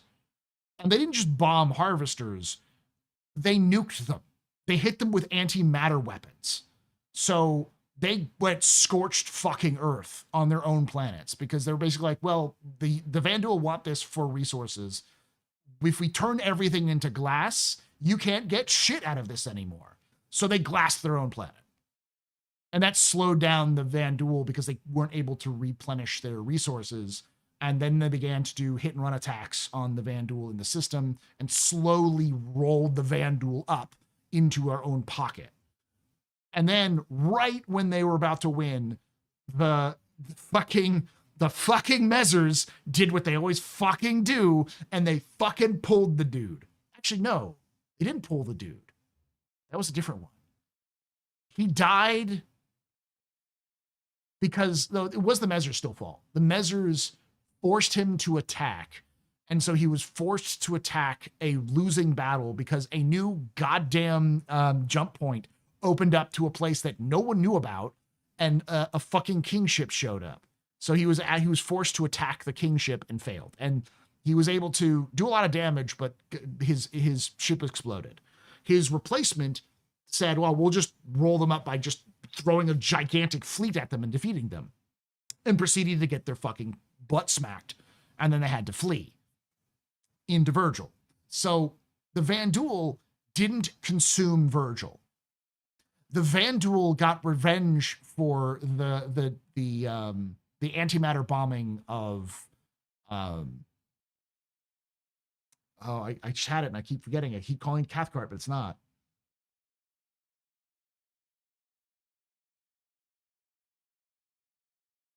Too many C's. Tiber. Caliban, yeah, the fall of Caliban. Thank you. Because Caliban, because of what the UEE did to Caliban, they said, we're going to do it back to you. And so they fucking antimatter bombed most of Virgil, most of Cyrene. And then they sent down harvesters to harvest the planet. So it was personal. Like, they basically nuked them and then said, now we're going to eat your corpse, your charred corpses.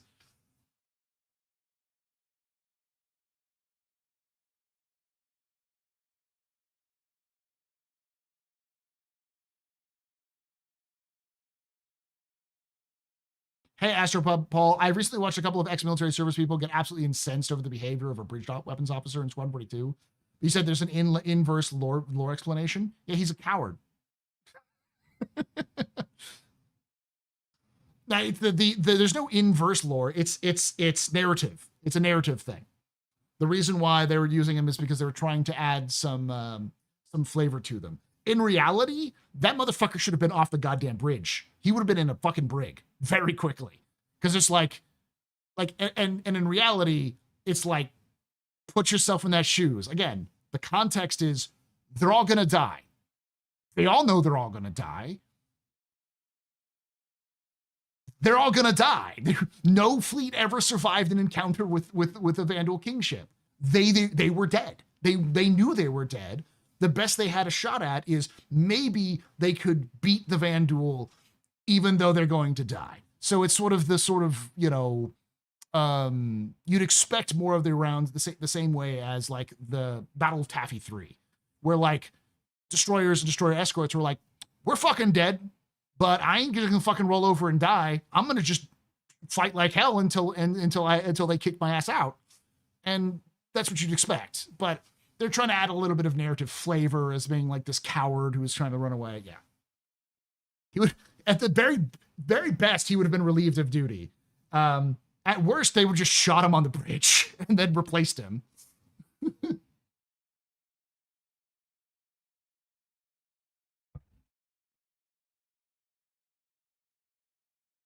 Probably his first combat post, yeah. If I was to do a lore explanation for it, the UEE is not a professional military in the same way that the US military is. Even most modern military is. The UEE is made up of volunteers, but they're made up of volunteers who are there for political purposes. Most are either there to get out of poverty, but a lot of them are there to get into political power. So you can think of this guy who got posted on one of the most important carriers in the fleet, is probably, as a weapons officer, is probably not a career military officer. He's probably the son of a politician. And he's there because he has to do his duty to do his couple years and get out to get a citizenship. And so he never was intended to fighting in a frontline conflict. So homelessness is still a problem in the UE? Oh, fuck yeah. Hell yeah.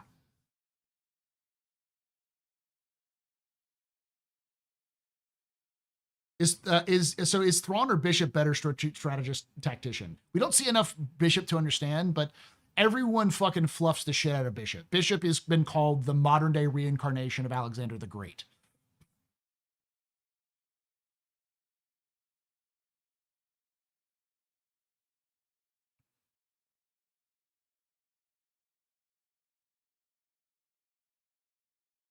A senator's kid, yeah.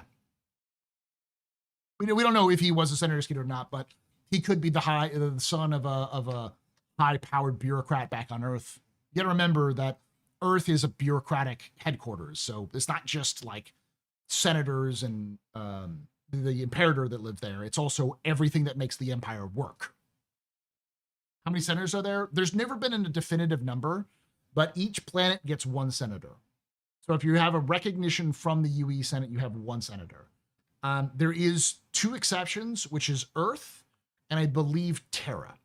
Earth has one senator for every megastate on Earth. So I think there are 5 megastates on Earth, and each of those gets one senator. Do we know what system Bishop is from? No. I wouldn't be surprised if he's from Earth, but he could also be from Keel or any of the other military systems. Miss anything worth rehashing? There's a lot of Nyx leaks. There's a fuck ton of Nyx leaks.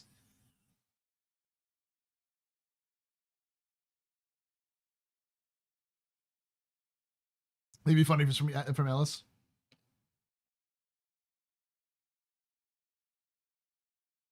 I know CIG hasn't added it yet, but where is the pyro jump point to Nyx supposed to be? I'll pull it up for you.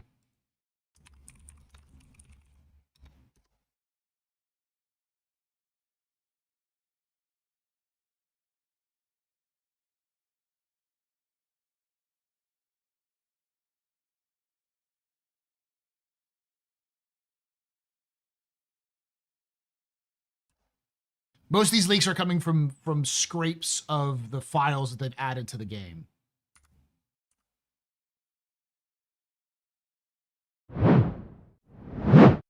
See, I'm gonna be a Berea, a Magnus boy at heart. All right, so let's look at Pyro. Here's Pyro. All right, so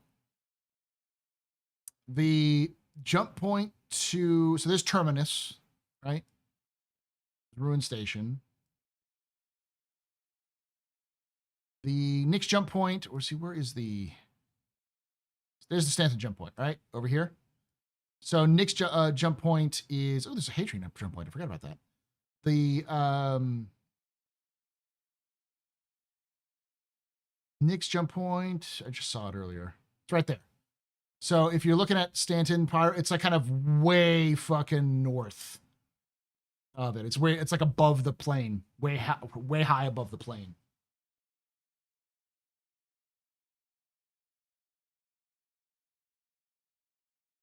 Devarn are supposed to be all over. CIG just hasn't made them yet. Yeah, I mean, all over is sort of a misnomer. They're a minority species, but they're pretty common. You'd see them pretty much in every UE system. They just would be it'd be like 1 in 1,000 humans or something like that, or 1 in 10,000 humans would you see find a Devarn.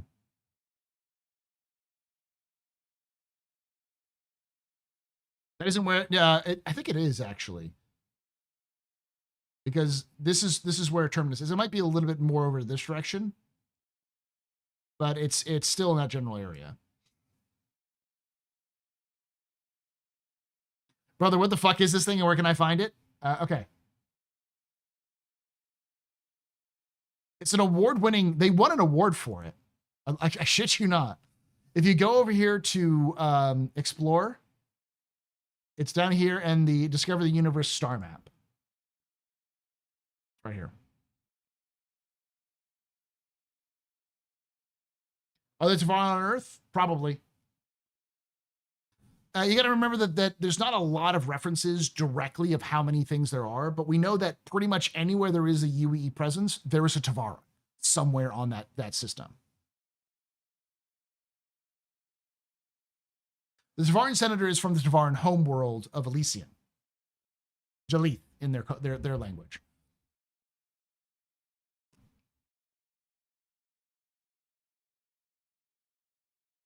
Which was a big deal because there was a human senator for a very long time. But it's also important to note that their homeworld is also inhabited by humans. So like humans and Devarn live on the homeworld. It's very apartheid, post-apartheid now, but it was a very apartheid state where humans controlled all of the planet, and there were Devarn, they got kicked out of their home planet, their home systems. The world of Jalith is very mountainous. There's lots of mountains. So most of the Devarn cities are built in mountains. So when the humans came in, they kicked them out of the cities. So they had to live in the valleys, which are just swamps. So most of the Devarn for hundreds of years were basically criminals, living in these sorts of squalid conditions, barely getting by.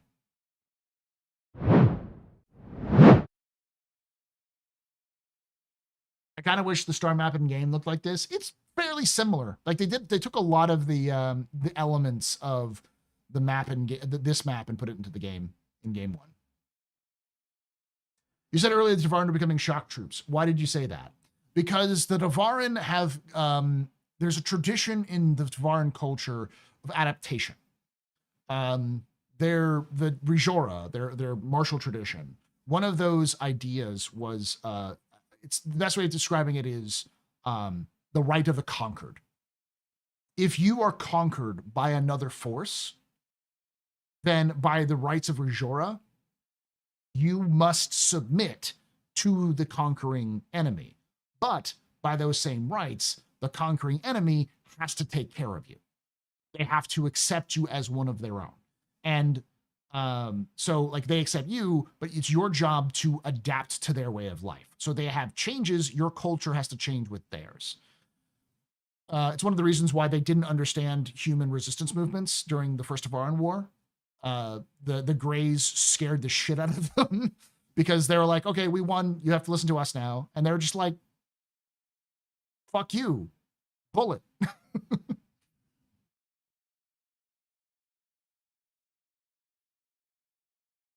Wasn't the weapons manufacturer partially founded by a Devarn? Every Gemini weapon that we know of was built by a Devarn. It was designed and built by a Devarn. Yeah. It was co-founded by a Devarn and a human. They call themselves brother and sister. That's why it's called Gemini. He was supposed to be their his twin sister, his twin brother, her twin brother.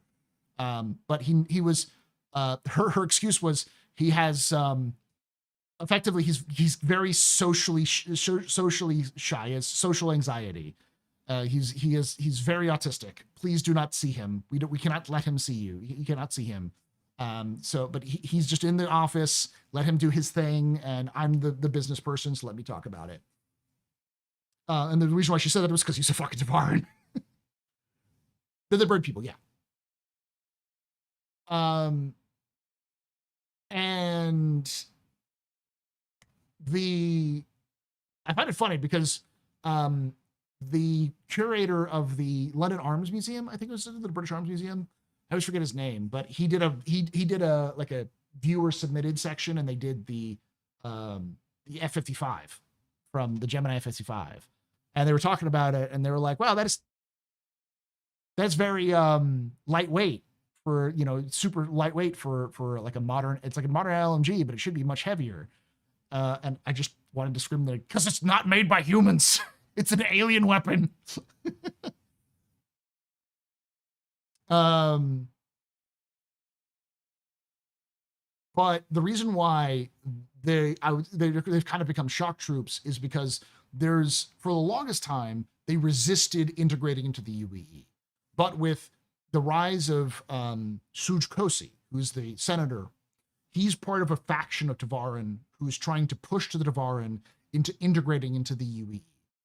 And his plan is to embrace the martial heritage of Tavaran, because Suj Kosi himself is an UEE Army and Navy veteran. In fact, he is still a UEE Naval Reserve.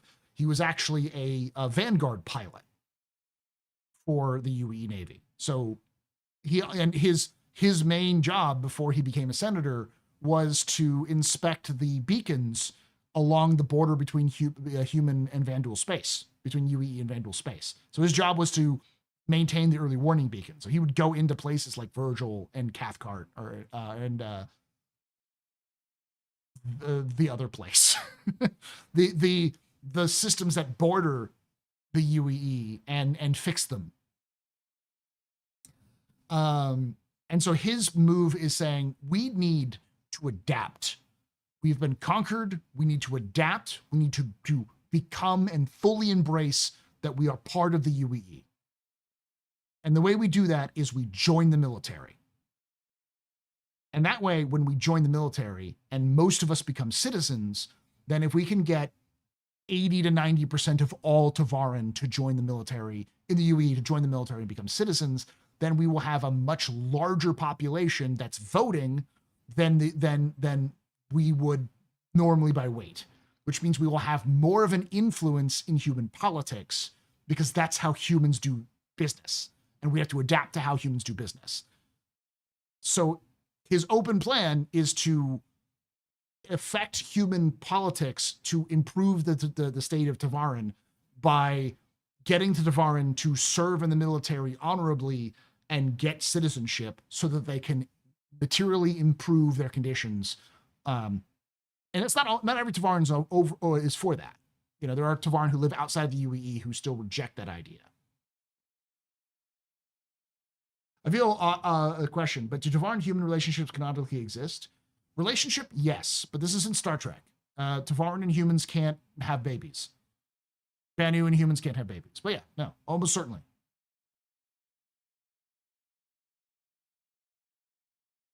Caliban. Thank you for reminding me, Jen. Caliban is going to be my fucking blind side. I should know it because Caliban is a fucking 40K system. I think it's technically the system where Magnus is from in 40K.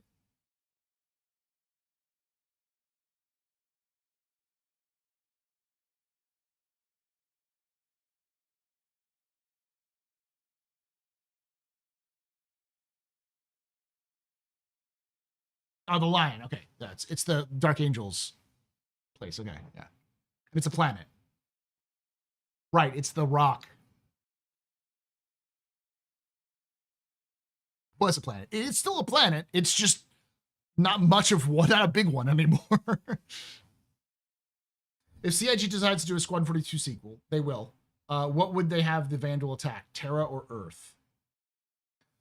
We don't know what, but almost certainly Earth will be sacked at some point. I think Squadron won't have Earth be sacked, but it almost certainly will be, that'll be Star Citizen.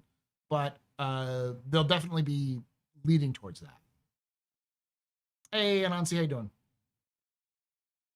All right, let's look at Nyx. Let's review Nyx one more time. Then I gotta do my capsule.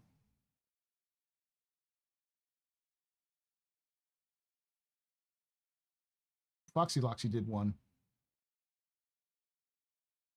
Captain Foxy Loxy did a jumping to Nyx video, but... Hey guys, welcome. Oh, okay. I was to say, it only has 190. No, it's because he just released it 4 hours ago.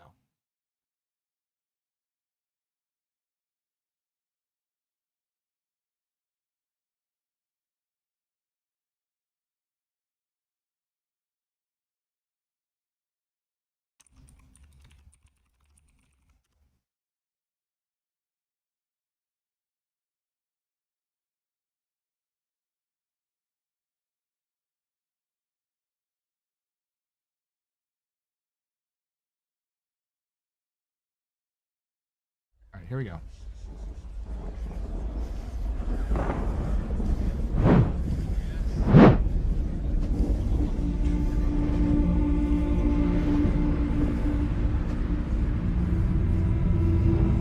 And that's what Drake said.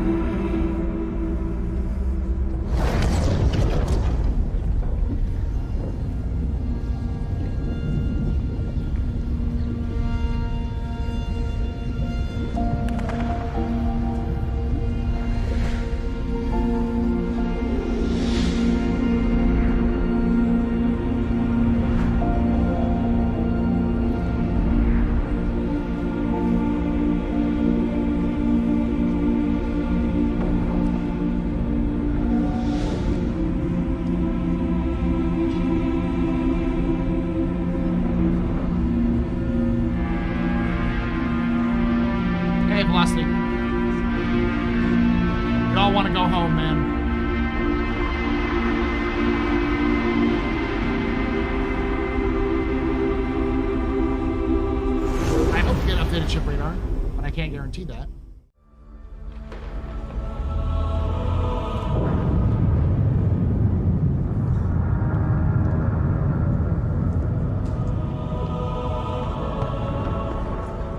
It is now a hole.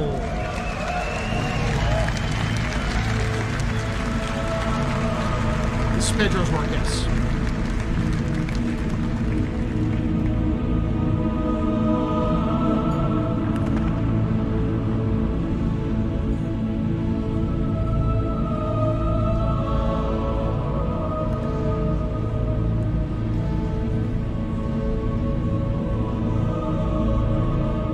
Gonna do a buggy racetrack on that aimless.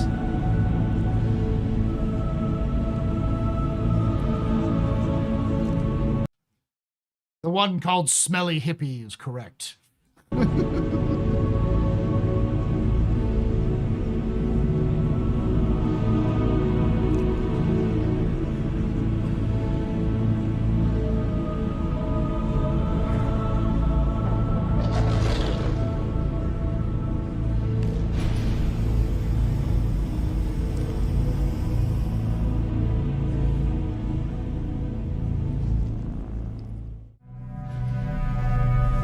Release the Kraken.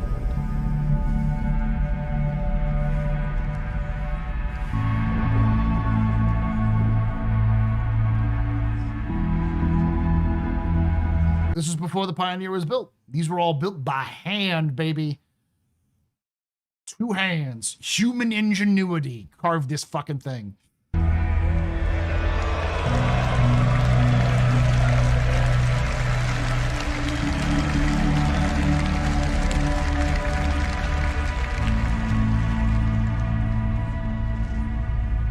There's the Kraken.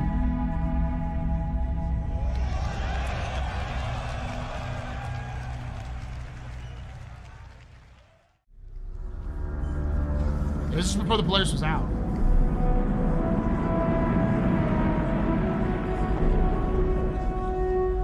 Beamer.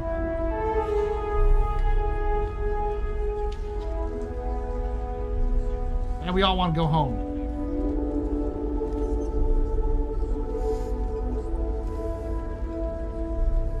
I love the mural, though.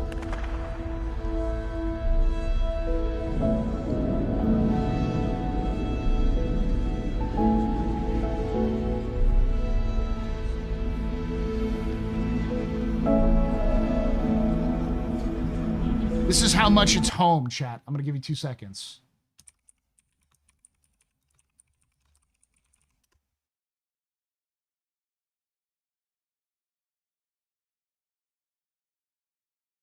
Here you go, chat.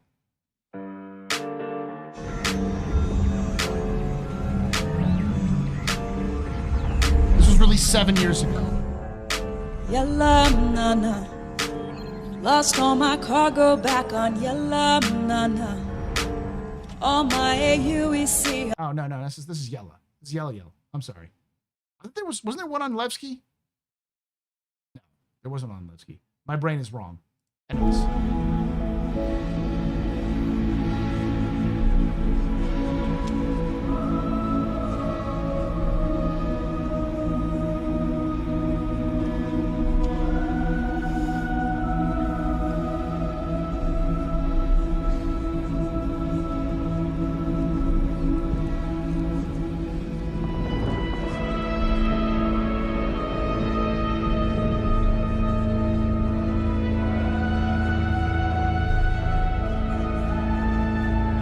This is Delamar.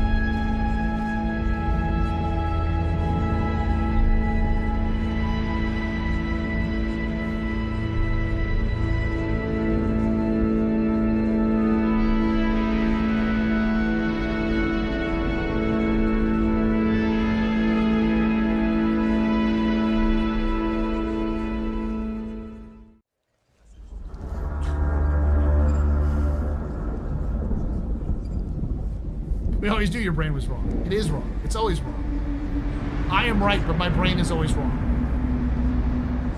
But this used to be a pit. It is now a borehole.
Jalewski.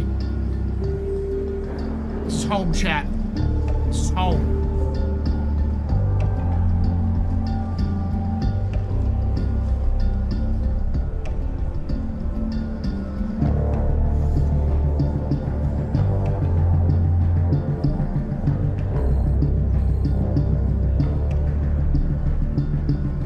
No, it's not another pyro because it's actually more secure. There aren't like 16,000 random gangs punching each other in the dick for like a scrap of paper. There's only really two institutions. There's the Moraine and there's the People's Alliance. The People's Alliance is by far the most powerful institution in Nyx. Yeah, Nyx is super stable. It's been stable for a long time. Ever heard about the Moraine? They're sort of like anarchist Robin Hoods. So it is a midsec then. Yes, it's a midsec. It's just the the settlement of Levski is an old mining colony that was abandoned and then taken over by refugees, political refugees from the Meza era, called the People's Alliance. It was a political organization called the People's Alliance that sort of were forced out of Terra and fled to this place because it had been abandoned, and then they remade it into Levski, named after Vasily Levski from, I think he was Hungarian freedom fighter. So, is there an article on the Moraine anywhere? Not that I know of. There might be one on the Galactopedia, but I think that's where they first show up, is in the Galactopedia.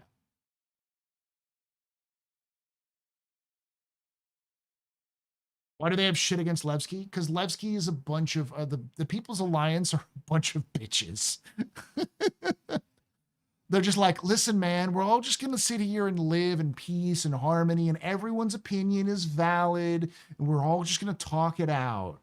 Yeah, we're going to overthrow the evil empire, but we got to do this with peace and love, man, with passive resistance. And what we'll do is we'll just make sure that nobody's causing a lot of problems, and we're going to send them away. So if they cause too much problems, they get too much heat, we don't get squashed by the UBE. But we'll still take them over, man.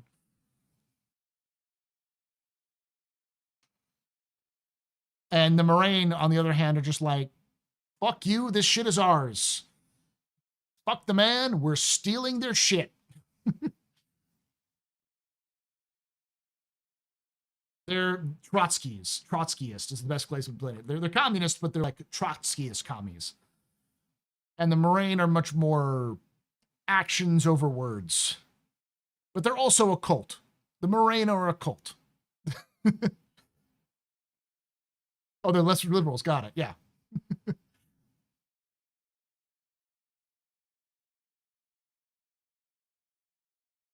The Moraine are a family. And they work for the greater good. The greater good.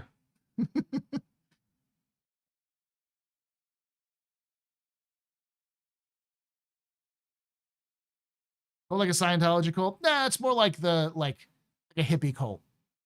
Like, the violence is always the answer, but like, they only trust each other. Never trust outside the Moraine.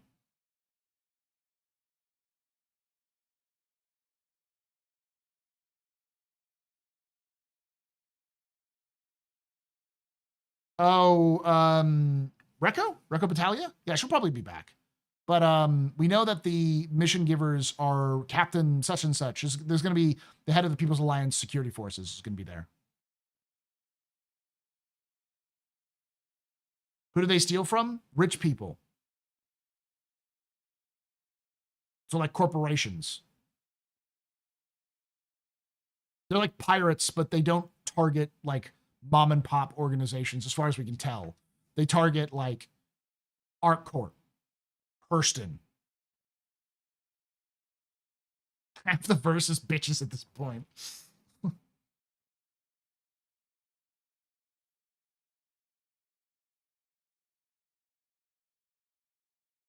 What are the chances of Levski and Michigan are coming at the same time? I don't know. I don't know if it's... Yeah. Is the way to Nyx without going through Pyro? Yeah, but not right now. You have to go through Pyro to get to Nyx. Nyx is also connected to the Orion system, as well as Castra. You can go to Castra.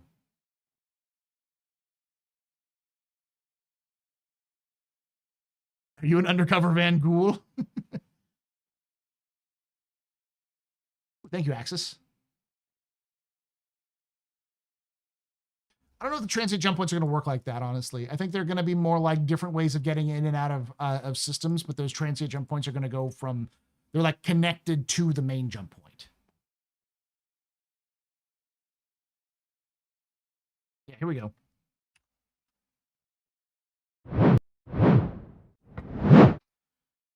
The Moraine are an organization of thieves and smugglers based out of the Glacium Ring. Too aggressive to be welcomed to the ranks of the People's Alliance, the Moraine believe it's their right to steal from the rich and powerful who have benefited from the widespread corruption.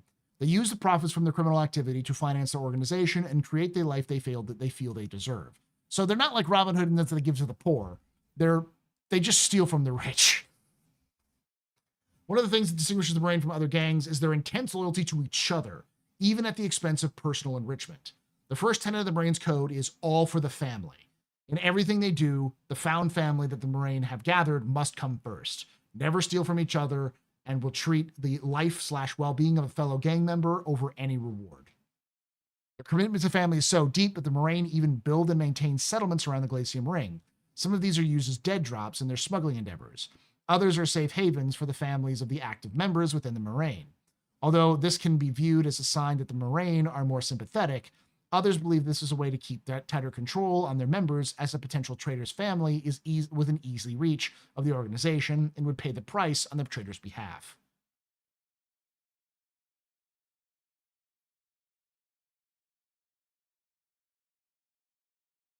Nix is the most based system. It is the best system that's coming out.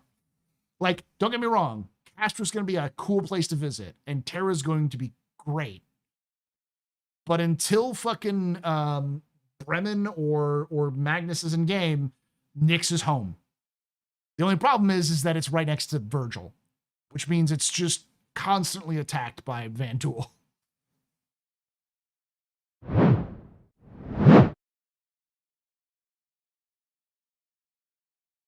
Yes, exactly. That's the joke we've been making since they came out. They're Dom Toretto's gang.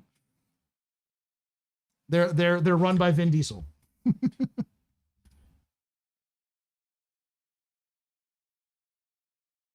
No, Dom, that's a Vandul. That's a Vandul kingship. It's too powerful.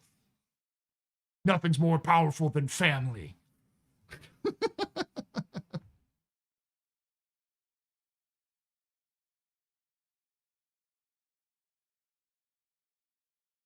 Will the People's Alliance pay for security? It's funny you say that. That's part of the leaks. Yes, they do. They work with the security company that's helping them out too.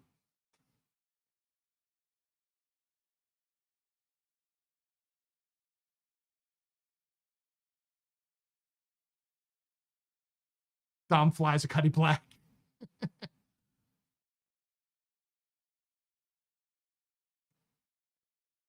We're definitely gonna be fighting the Vandul in Nyx when it first comes out.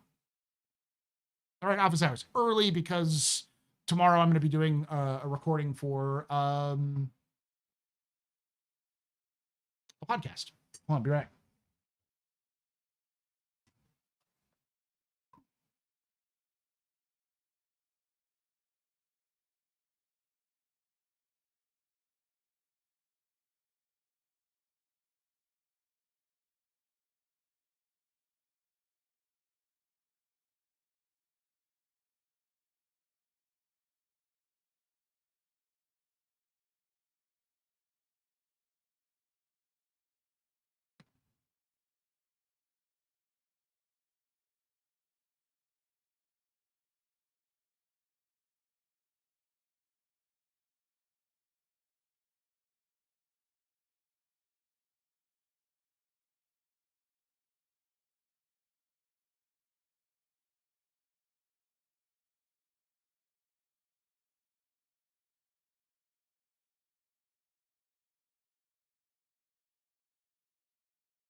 Remember, chat, staff will answer questions as long as they're intelligent.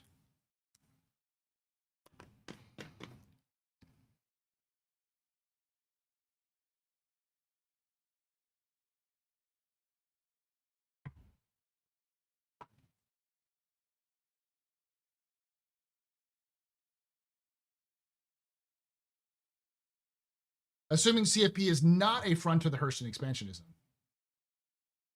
Oh, where did it start? Oh, Gator, you're seeing the man who started that rumor. Not because it's a rumor, but because I can fucking prove it. The founder of the CFP is literally a former Hurston accountant.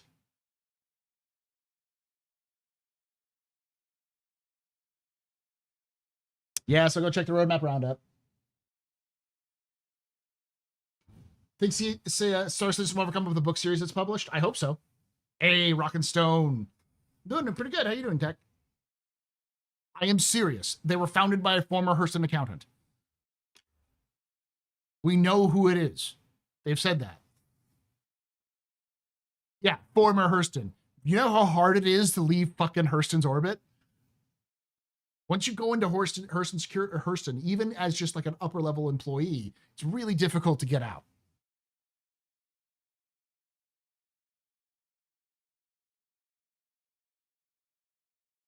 For Carl, is what you should say. The Hurston Accounting Department has a long history of creative accounting, okay? Let's see why it was so delayed.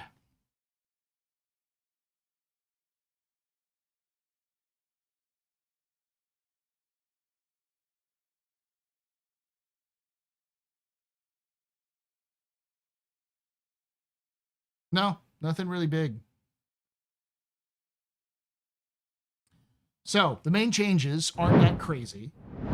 It's all just updated some stuff. So they did structural salvage, we already know about. They did change the art refactors, but they haven't mentioned it. New Wicklow offerings for 4.3.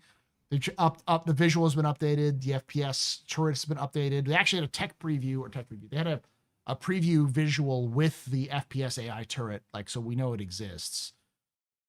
The name has been updated for the heavy battle tech armor. The Frontier Fighters finale, the name has been updated. The Urmandi has been set to tentative, and the Urmandi Cave has been set to tentative.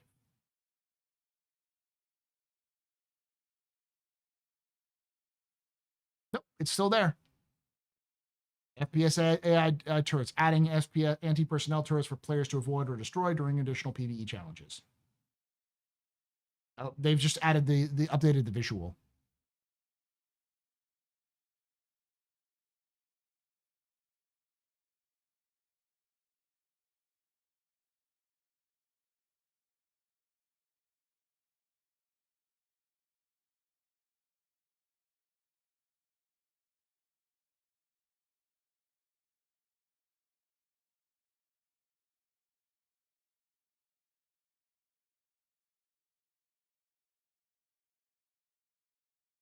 There you go. They showed the top before. It's still set to tentative. Your Monty's set to tentative too.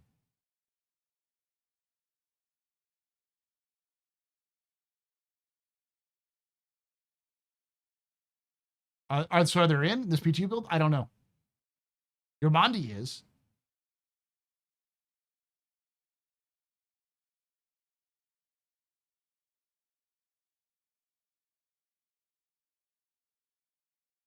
So we can bring some stuff up.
All right.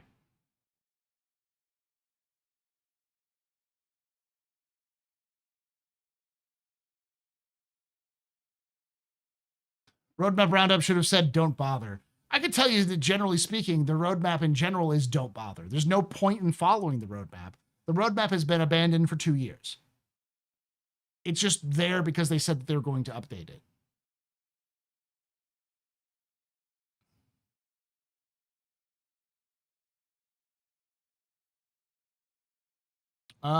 With it being 2 hours and a community content padding that 2 hours, I wouldn't expect too terribly much, just a morsel of hype to push sales.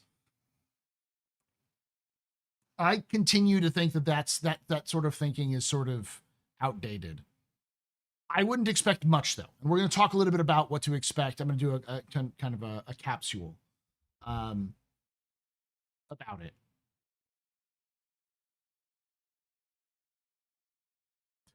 CIG going IPO, of course, yes. No, it's only going to be 2 hours. We know it's going to be 2 hours. They said it's going to be 2 hours. Yeah, the monthly update's the only thing to look forward to, though nobody watched my fucking monthly update video that I posted, like, last week.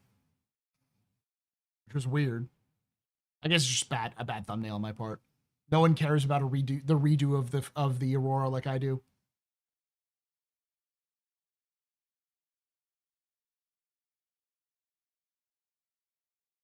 Can't wait to find out what's in Gray Box. Yeah. I think this is the shortest CitizenCon ever. It's a long, well, let's just do this. Let's just do this. All right, chat, you ready?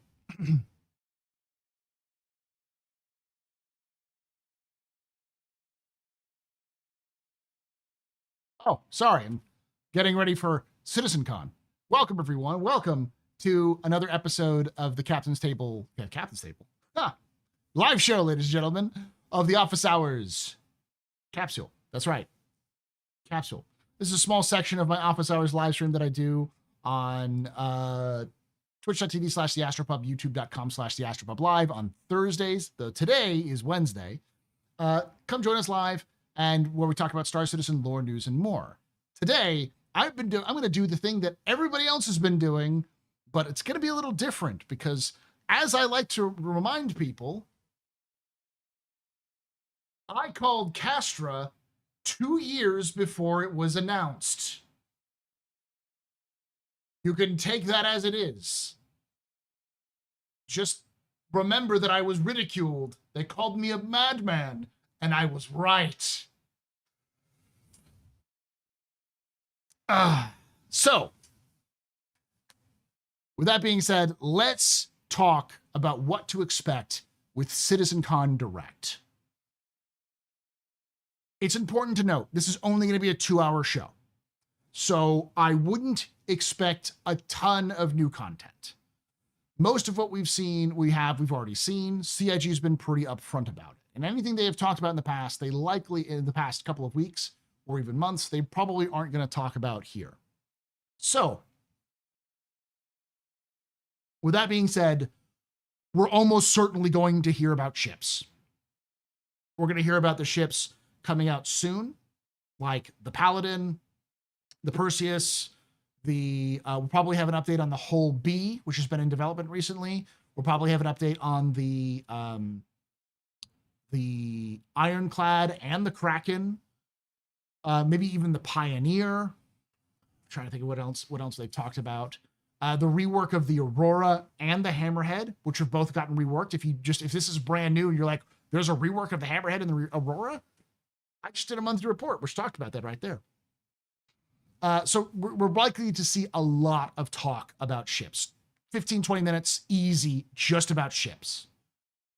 Now,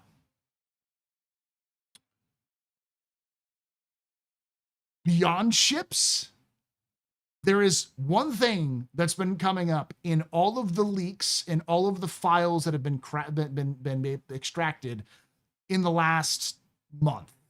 And it's this. Let's pick the right spot here.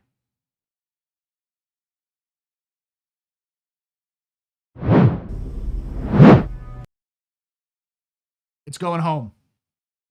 It's Levski. Nix. So, I believe that a huge portion of what we're going to see at CitizenCon Direct is going to be directly or indirectly related to Nix.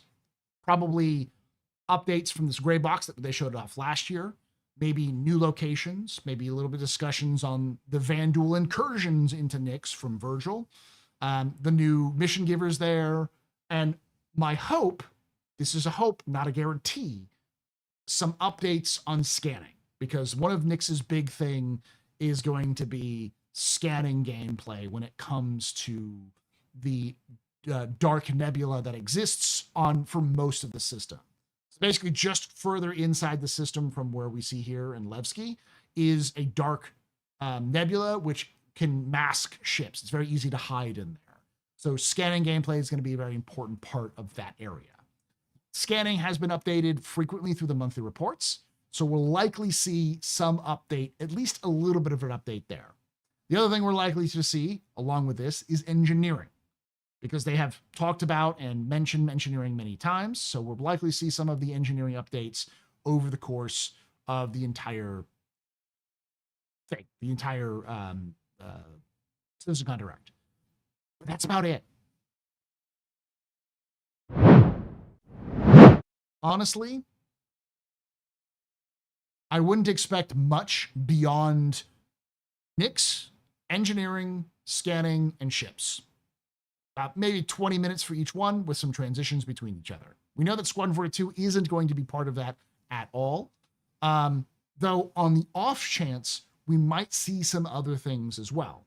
The other things to look out for are Vulcan, updates on the planet tech, and possibly other things like chat saying a Squadron 42 release date. I don't think so. They said specifically that there was not going to be any Squadron 42 content at CitizenCon. So we're not going to see any update. We might see a release date, but I doubt it. Chat's asking for social tools or base building. No. We do know there's one other thing that was mentioned, but again, I don't know if it's going to be present, which is crafting, specifically the new blueprint system. For those of you who don't know, who haven't been following, they just recently finished a prototype for the blueprint system as it exists, or as it will exist, in terms of the back end, how you acquire and are accredited for blueprints and how they'll be given to you in terms of crafting. The crafting gameplay itself has been done in a shape since March. But having it done and actually having it being playable are two different things. So crafting is one of those that you'll probably see, and a distant chance for the release of Squadron 42. But base building is at a chance. There's no way you're going to see base building. Now, there have also been some other leaks when it comes back to ships that we might see a little bit more. For instance, we know that the Stinger was mentioned in a leak that could be coming out soon, as well as a release of what's called the Gray's Market Shiv. We don't know what Gray's Market is. My theory is, and as I've said in that video that I did on that leak, I believe it is the sort of put together jacker ships from Squadron that they're going to resell in the verse. So sort of like a Mustang meets F7 and F8C combo, sort of a salvage ship manufacturer, but not getting salvage, but made out of salvage. Or as Chad is saying, jalopy. So that's it. Now, that sounds like a lot, because it probably is. But remember, it's only 2 hours. So we're likely just going to be getting a large ISC, and that's it. Hopefully, if you did enjoy this, if you're in Texas, I'm going to be at the watch party. I'm going to be one of the hosts of the watch party here in Austin, Texas on Saturday for CitizenCon Direct. Myself and Solus from Beyond the Verse podcast will be there, as well as DJ Knight. We'll be watching with the crowd. We'll be doing giveaways. We have Chris Smith and Tyler Whitkin, lots of members of CIG staff, people who make ships, people who work on the back end, people who work on lots of different parts of the game will be there to hang out, as well as 300 other backers will be there to watch and hang out after the fact. So if you have a chance to make it there, I think the tickets are sold out. So if you are coming, hope to see you there. And yeah, thank you for watching. Make sure to come. As always, I want to hear your thoughts down below. Am I being too pessimistic? Is there something that you think or want to see at CitizenCon this year? Let me know in the comments down below. And like I say every time, hope to see you someday in black.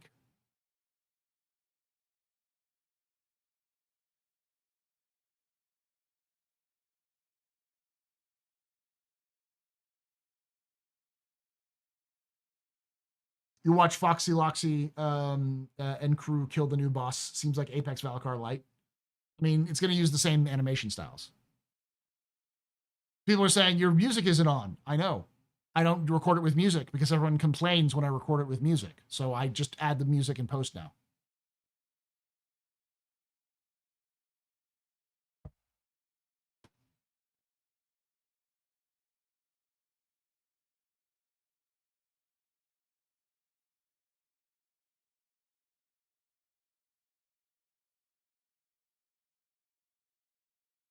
C Daddy would want him to monologue for 2 hours.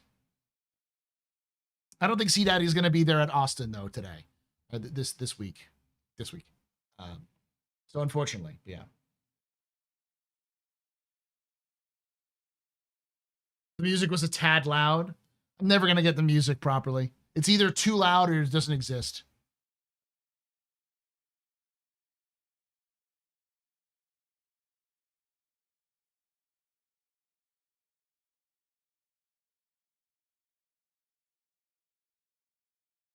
We'll see if next I'm going to figure out the game square footage that I have to bore a hole so I can calculate the estimate of the tonnage of the rock removed via mining. I'm a nerd. I like nerdy things. That'd be interesting. We'll see Daddy make an appearance. No, I don't think so. Yes. See Daddy will be the one who is making sure that you have access to the ships that can be purchased.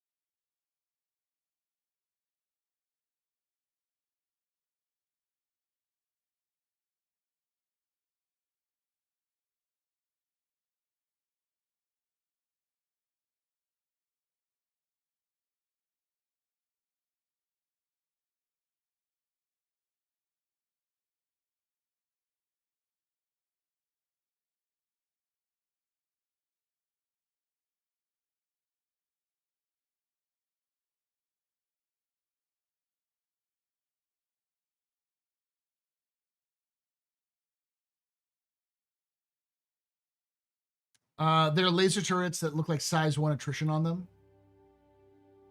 Oh, and the FPS turrets are finally in the PTU. Okay, nice. But it's Saturday.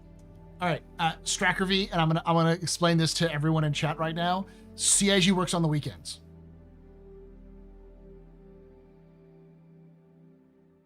They have worked on the weekends for years.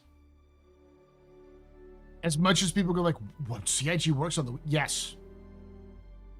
100% yes.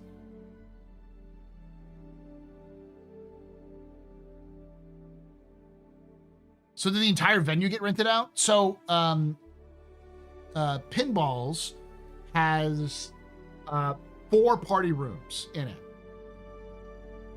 But the party rooms are actually one gigantic room that are separated with movable walls.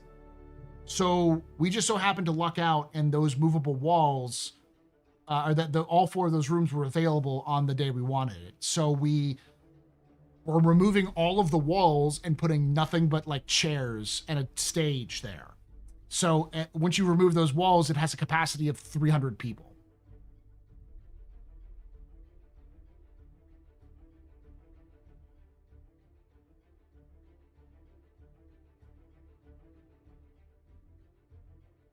You got a pretty sweet gig though, C Daddy.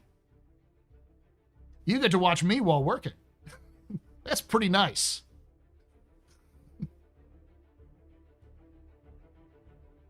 You mean people play games on the weekends and devs need to be there if shit goes awry? The horror.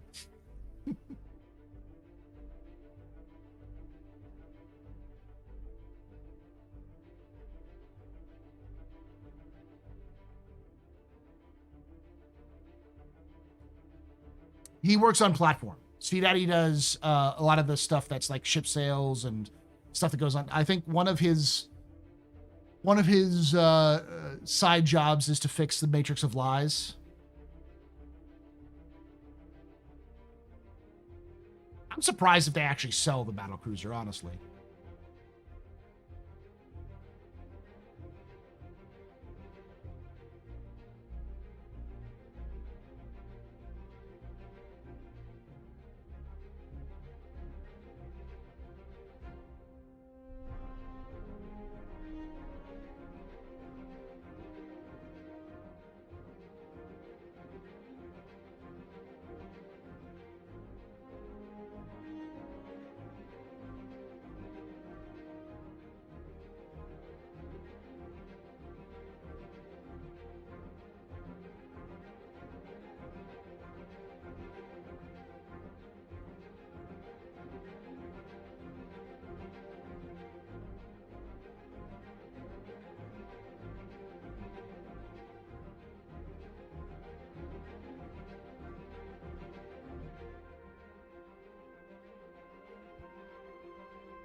Any news on the Hero dev squad?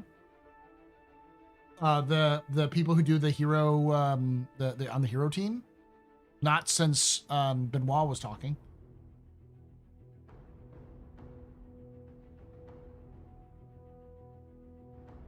Size 1 and Size 3 are updated, but the Size 2 badgers are the same as they always were. And the roadmap update image shows that's intentional, apparently. Okay.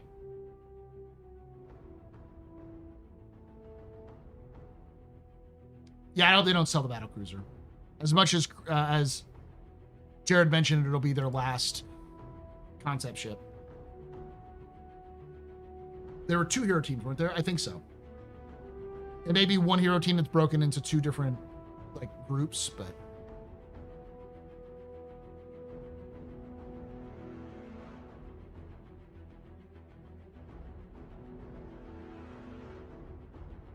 Paul, is your stance on the Knicks won't be this year? Yes. Let me tell you why it won't be this year, Idiocracy. They never risk destabilizing a sale.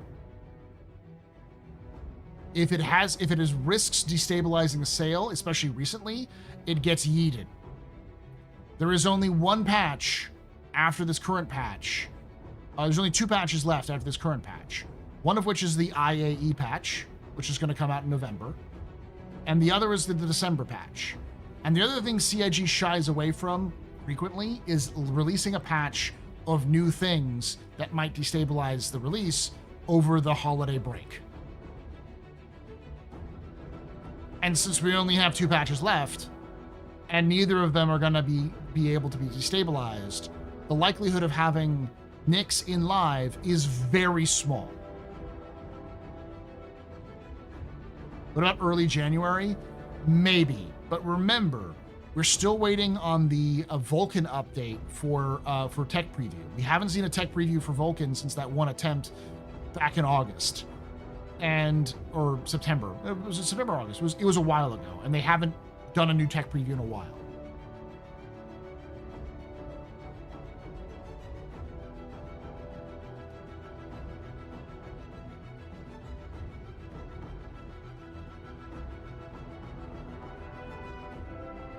Okay.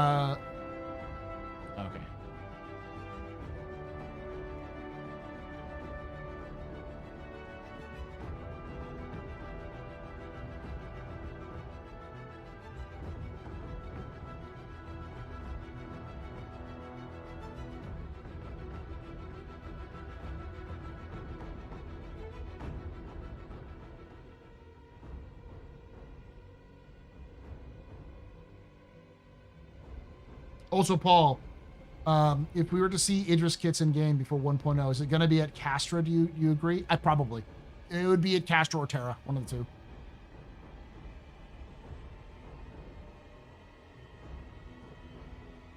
Pyro released in February, right? Depends. Pyro technically was available for everyone to play in December, but it wasn't fully released until January, I think.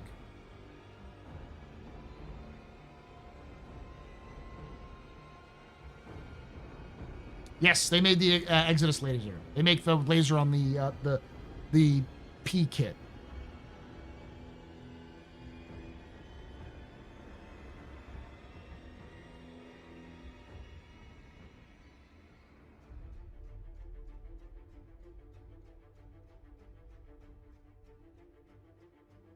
It wasn't a tech preview, though.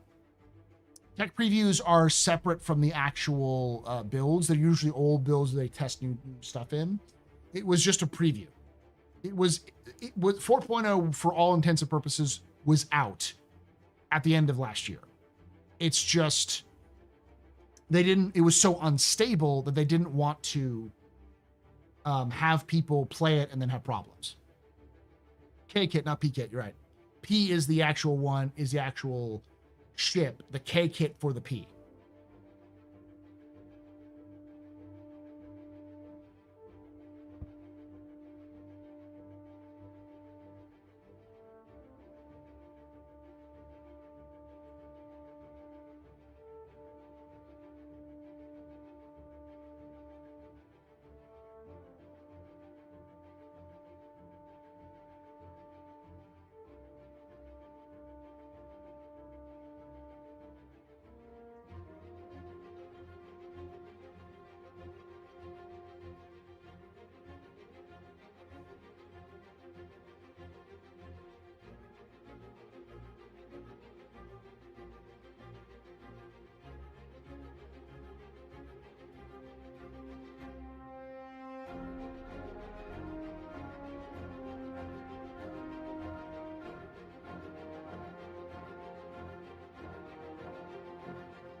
CDaddy has no control over in-game purchases. That is a different department.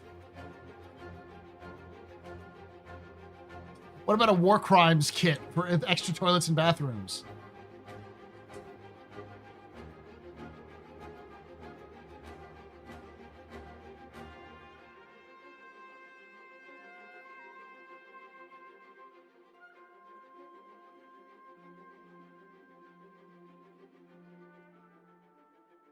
You're right, though. The only thing in Star Citizen ever works is 100% is the pledge store. Oh, Grinch, how naive you are. How babe in the woods you are, my friend. To believe that the store works 100% of the time.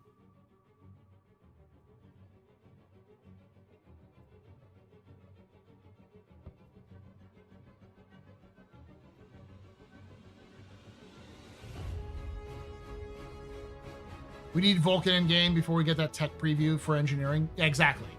And we still haven't had that another tech preview of Vulcan, which they were going to do at some point. And with how quickly CIG seems to be pushing towards the end of the year, because they usually do this, I don't know if they'll have the resources to push a tech preview for Vulcan.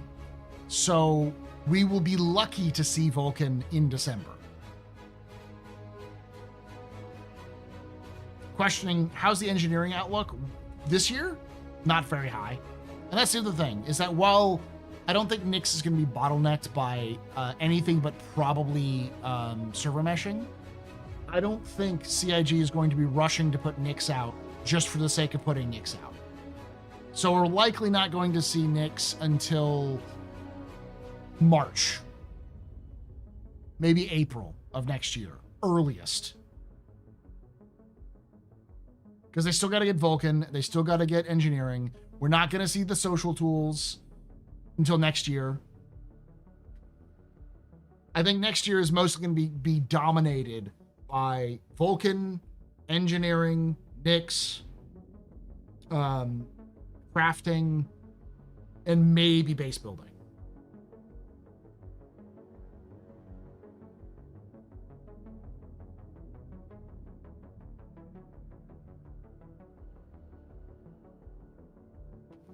What's the phrase? Servers may be down, but not the pledge site. Again, y'all are showing how y'all don't use the pledge site too often, do you?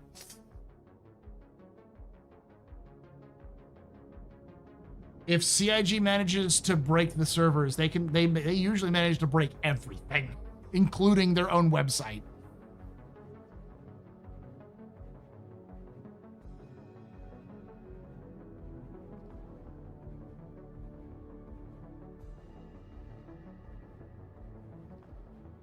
The last two patches a year are quality of QL, quality of life patches.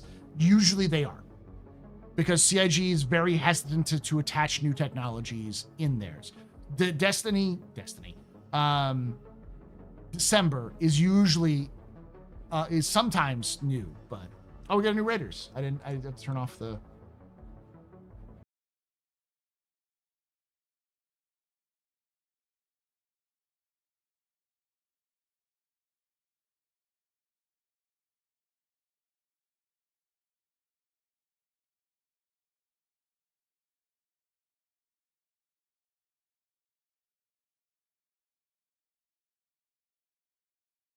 Online, welcome from online stream. My name is Paul Berserker1 Batman Shelley, your humble host and space bartender here at the AstroPub, your space bar at the end of the universe. Sit back, relax, enjoy the show. We got a good one for you. How you doing? Anyone notice the issue currently when you go to buy physical merchandise? The buy button is get for free button. Really? So even with all of the leaks, you don't think Nyx is coming? Nope. Absolutely not. Do I think it's not coming ever? No, of course I think it's coming. And I do think it's coming sooner than people think. But the fact you're seeing them in the files does not indicate that it's coming in the next 2 months. It indicates that it's coming soon, but CIG soon.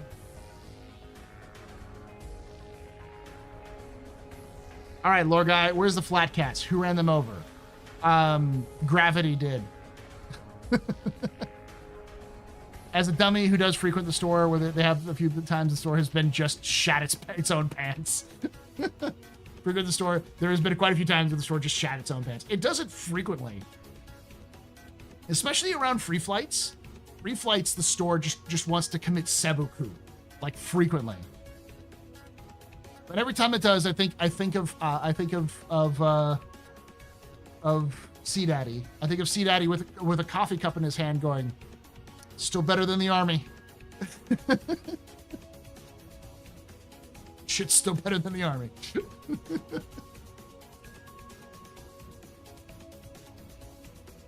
Well, everything is on fire in front of him. Your Monty's in the PTU and looks amazing. I'll have to try it tomorrow.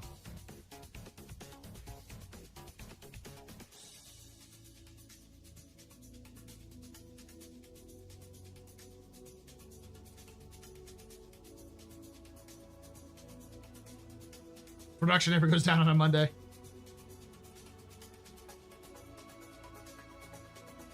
Facts. It's a better boss fight than the Apex Valkyrie, in my opinion. Okay. It's not as fucking bullet spongy?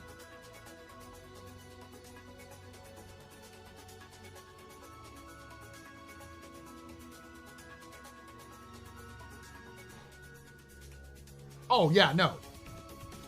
They'll spend the entire or lots of CitizenCon talking about Nyx, for sure.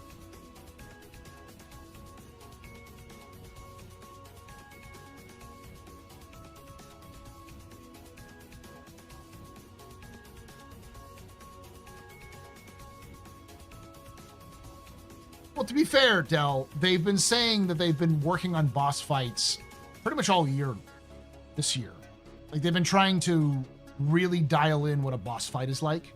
And so having the Yuramondi be the sort of like last major boss fight they add for their year of stability makes sense. It being good makes sense too. I'm sad that the web store has a UE field jacket only available in extra small.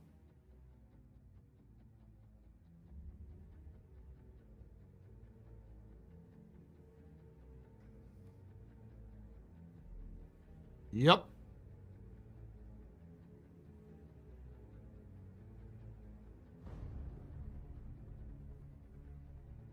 Where's the non-irradiated Apex Valkyr anyways? Not in the game yet.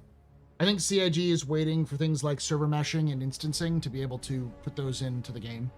Because they travel. Like, the adult and juvenile Valkyrs do actually travel underground now.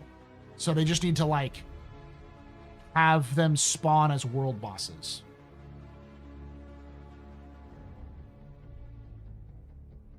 Anyone who owns an X56, does it have support in G-Hub, like the wheels, or am I going to have to use crappy outdated software for it? It might have some support in G-Hub. I used an X56 for a long time, but I've always just used its natural, like, software, the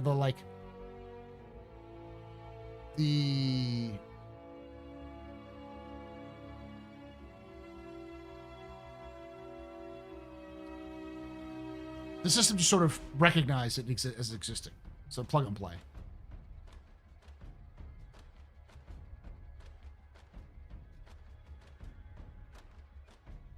I was watching Spoon fight the worm. It's pretty impressive. They should be proud of it, CIG.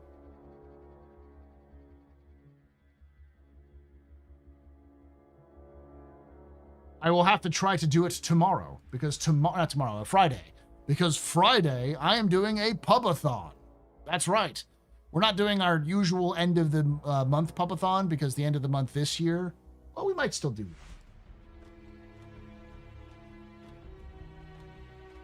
that. The 25th? No, because that's when I'm doing the 24-hour captain's table. So I might do it on like the 31st or something like that. I might take Halloween off. But we're going to do a mini subathon. So I'll be streaming on Friday because I have Friday off. I'll be streaming Friday morning at like 8 a.m. my time, so like 9 a.m. Eastern. And I'll be streaming for at least 4 hours, and it'll go up to 4 or 5 hours, and it can go up to a maximum of 9 hours. New roadmap is out. It's this. Basically, set the tentative, and then they updated a bunch of stuff.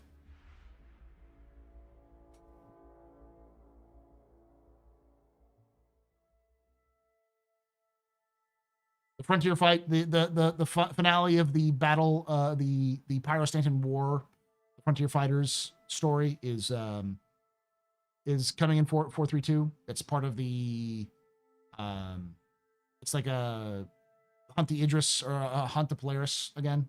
So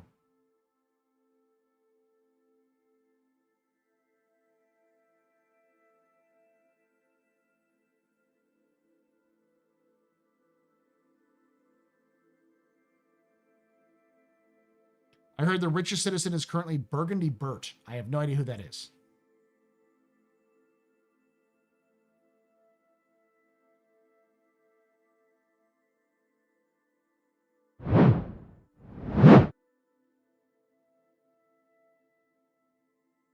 Yes, we talked about that Idiocracy. That's one of the first things we talked about with the leaks, was that the cargo platforms, the space platforms were added to the game, or are actually functional now. They don't actually accept any new things. You can't like pull things out from them, but you can like call them in and out. Do we know when 0.2 drops? Earliest would be this weekend, though I don't think it'll be this weekend. It'll probably be next week. Is Sakura-san the only non-evil megacorp in the game? No, Sakura-san is also evil in some way, shape, or form.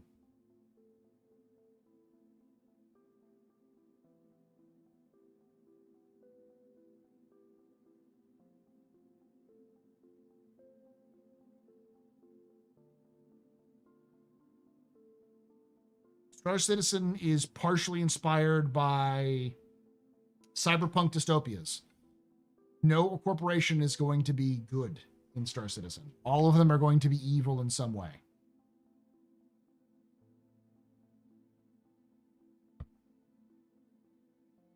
Wait, I heard Hurston were the good guys?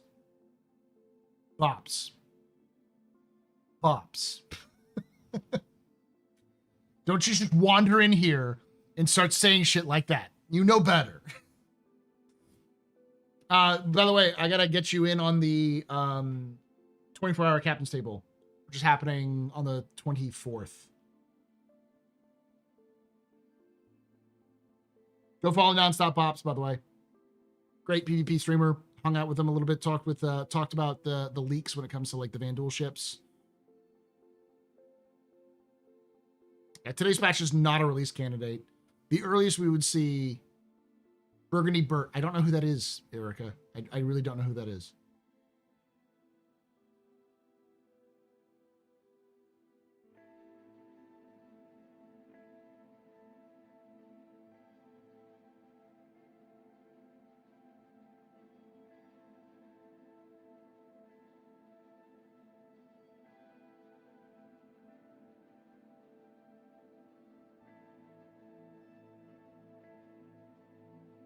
We'll do, Bops.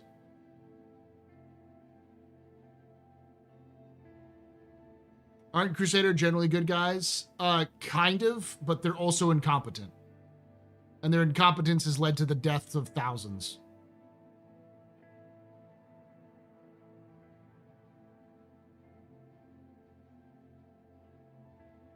They shouldn't be in charge of an entire planet.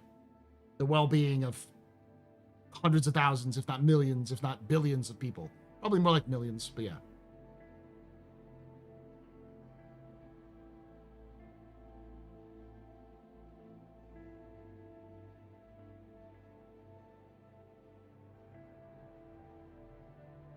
There's a new icon in the inventory tonight, but it doesn't seem to do anything. What do you mean, like in your inventory screen? Was born in Levski. It was my first spawn point in Star Citizen. It'll be good to go home again, right? I've been telling folks, you youngsters who weren't around when Levski's here. Levski's not being added. Nyx isn't being added. We're going home, right? It's coming back.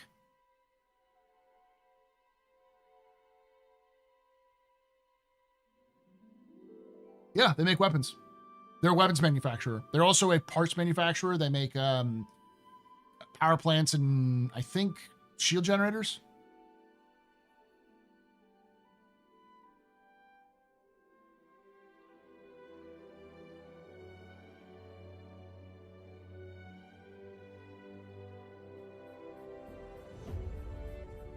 What you're saying is I should cancel my therapy appointment so I can fully watch your stream on Friday. Only if you want to. Listen, you. Listen. I'm not saying you're old. I'm just saying, like, everyone else is younger than us. Including the people who are older than us. They're young. They're yet whippersnappers. All you 50-somethings who came in here in the last 5 years. People like Velocity and I in our 30s.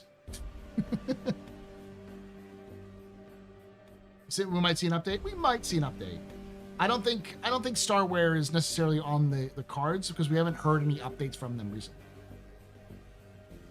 I joined Star Citizen Invictus 317, so like 2 years ago. 3 years ago.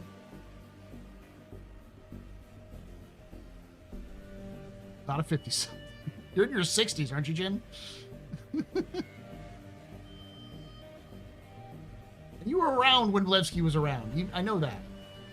Why do I hate you? Because I love teasing you. You know that.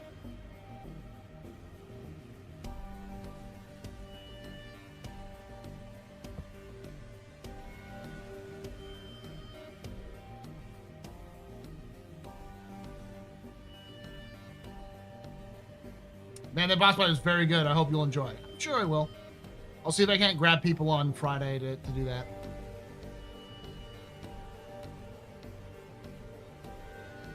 It's not the end of the Hyperion, right? It's just sort of like a side thing you can do.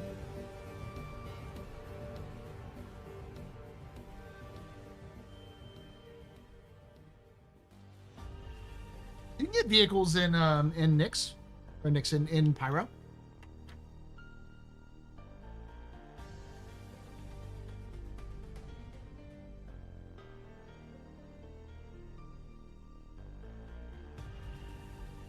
There's no ground locations for you to get in vehicles.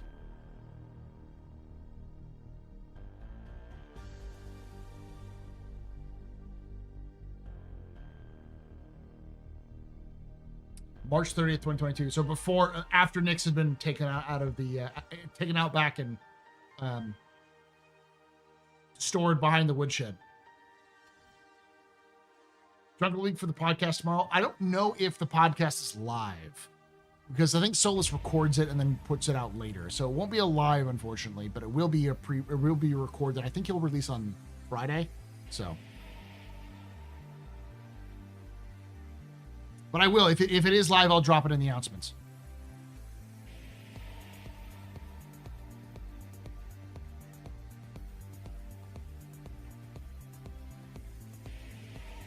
Yes, apparently it can reset now. You're not in blocked anymore. You can cycle again.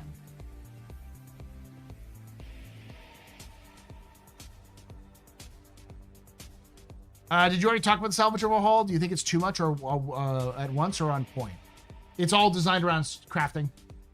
That overhaul is 100% crafting focused.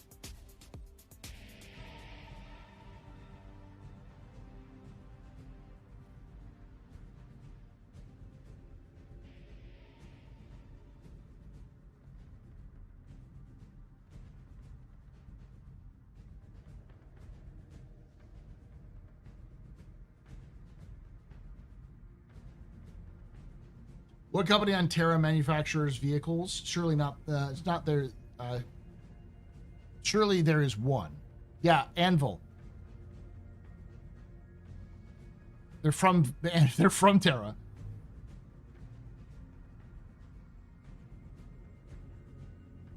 We're talking about like ships. Both Anvil and the Origin are from Terra. Technically, Origin's originally from Earth. It's from Frankfurt, Germany, but then they moved to New Austin, Terra.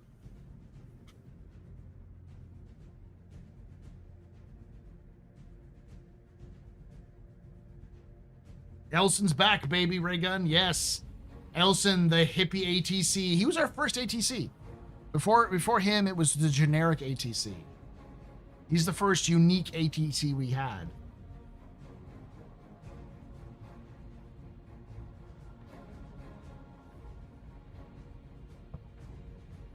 Is there also a new Portland in Seattle? I don't know.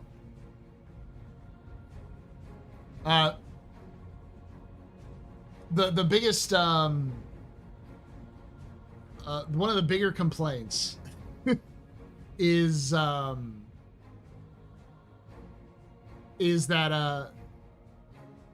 Kyiv on Terra isn't Novo Kyiv. It's Nova Kyiv. Basically New Kyiv. And that's where Anvil is headquartered. Does Nyx have any vehicle manufacturers? No, but the prevailing belief that myself and X and a couple other people have is that the Gray's Market manufacturer that they've mentioned, that was mentioned in the leaks, is headquartered out of Nyx, out of Lesky. Question, I don't know if this is asked, but are there any plan to show the 2-hour presentation to the people outside of the theater at Pinballs? There's a lot that couldn't get tickets before it was sold out. No, unfortunately. I don't know, because we just can't. There's just 300 people is a lot. We don't know if, because like after that, there's a huge area in the, there's a small area that we're going to be hanging out with after the fact, which is just too small to hold all 300 people either also, so.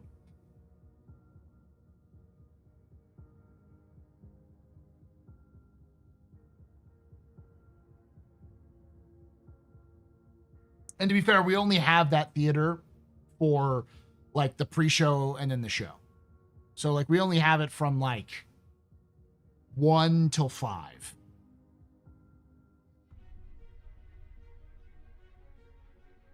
How many starting locations in Nyx? We got one, baby. Levski. Named after, I want to say Vasily Levski. I keep saying he's Hungarian. He's probably not Hungarian. He's probably something else. Let's look it up. Vasil Levski. Bulgarian.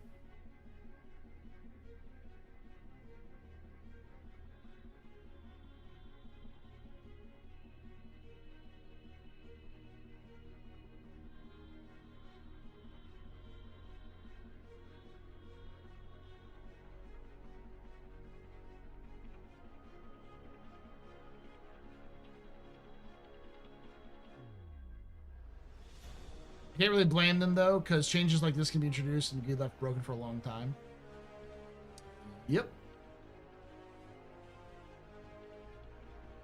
How many home locations do you think there will be in Nick's? Just one? Just one.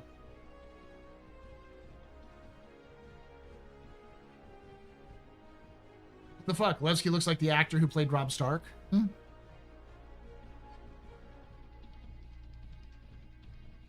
He's a handsome fellow.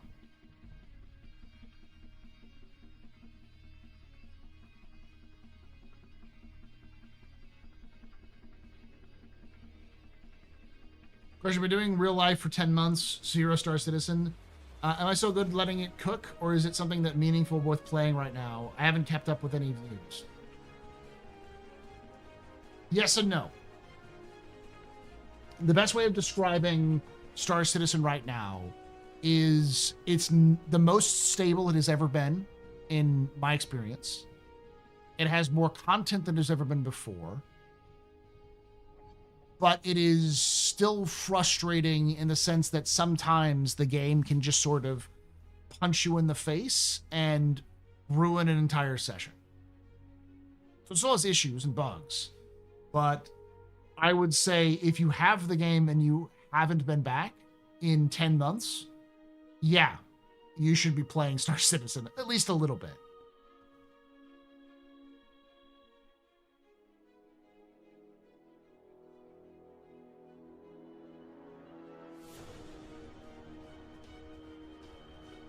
Like, if you haven't played since 4.0, yeah, you should play.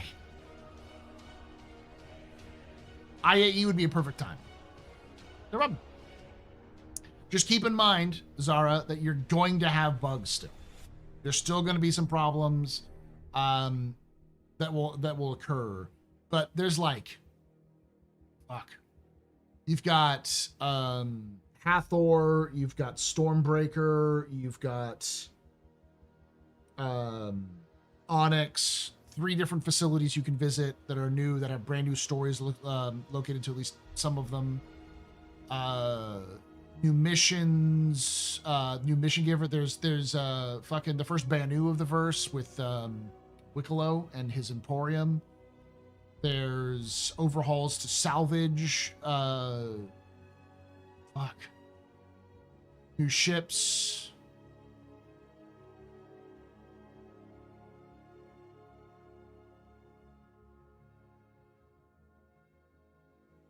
I get it. Industrial miner cargo elevator sent me away. Mine or die cargo failing was too frustrating. I get it. It's been better than before. Yes.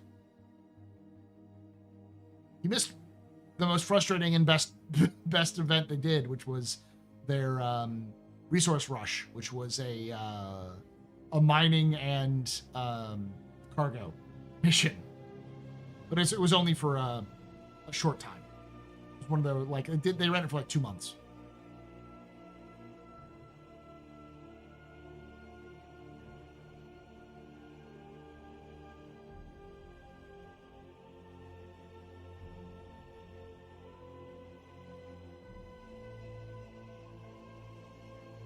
Whatever happened to the Orson platform missions? They were removed for 4.0 and they never made it back.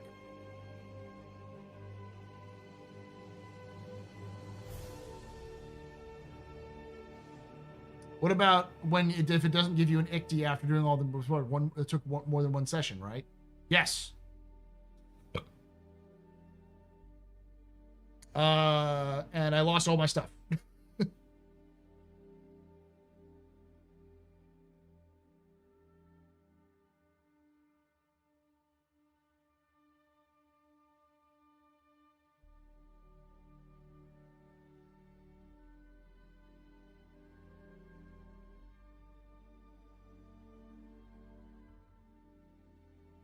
Explain this, okay?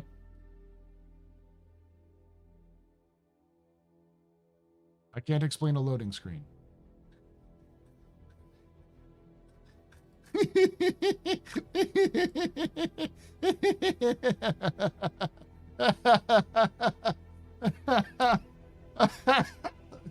Oh.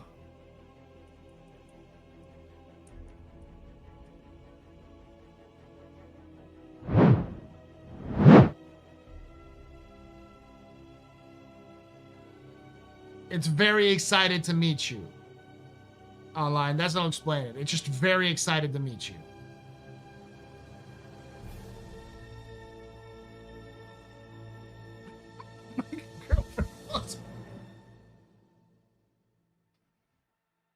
Oh.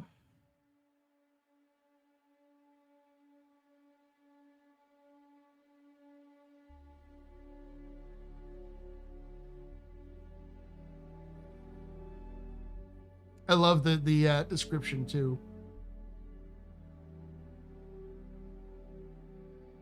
This is the Drake Herald Mark II. Totally not an abomination of AI creations. It's AI slop.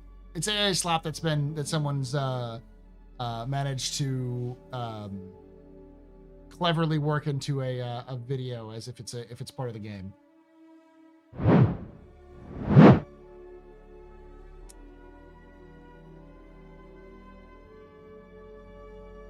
This is why AI slop is banned from your server. It's not real. It's fake. You can tell because that's too smooth of lines. Look at this. Look at those smooth lines. What fucking Drake ship has smooth lines like that? Look at those curves. No Drake ship has curves.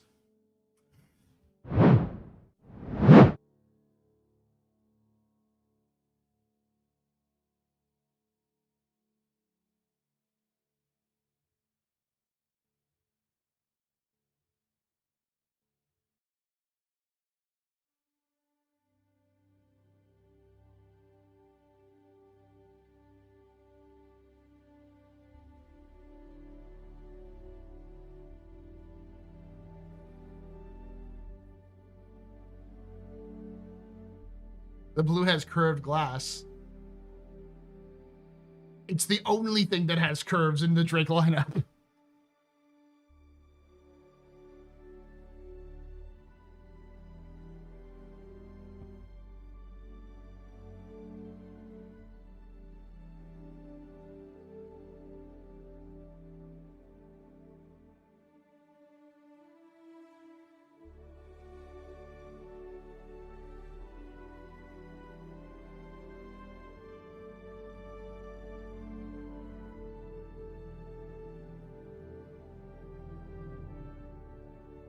You've never seen one in the game? The Herald? Yeah. You don't see them because they have no value. So Orison is supposedly getting a rec site? What? Orison's getting a rec site? How would that work?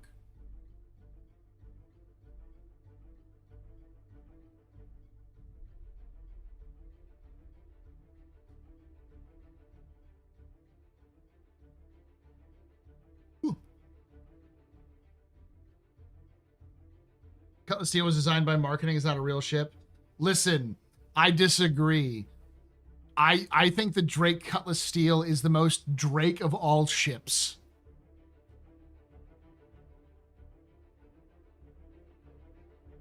Oh, for Olisar. Saying it's being repaired? Yeah. It'll probably... They've said that it's going to come back in the game at some point. It's too iconic for it not to.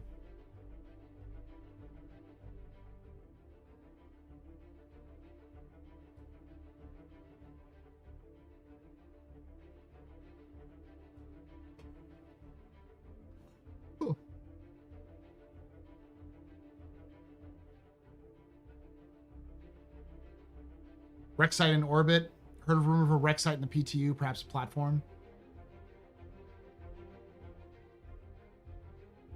Do you think alien ships would be hard to buy in game? Yes. Stealth ships too? Yes.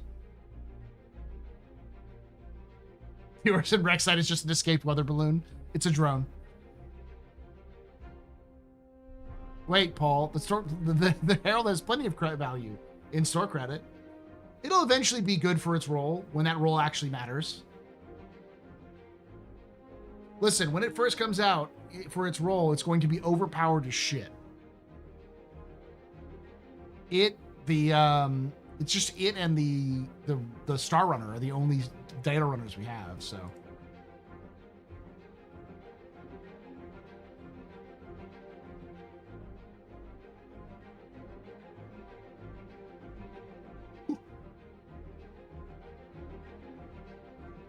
Hard to buy is in rare or in rep wall or both? Probably both.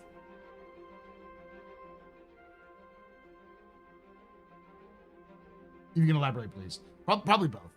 Only because right now the alien ships are all jacked way the fuck up in price. And they're jacked up in price for purchasing with real cash because of alien tax, because they want them to make them harder to purchase. So right now you can actually buy a lot of that stuff in games. It's actually not that hard to get. But in the future, when they'll become more rare, for sure. Oh, I forgot to mention, yeah. Also, Asperia is also a manufacturer on Terra. You got Asperia, Anvil, and Origin are the 3 ship manufacturers for Terra. Plus, Bearing is headquartered out of Terra, so that's where all your Bearing weapons are made.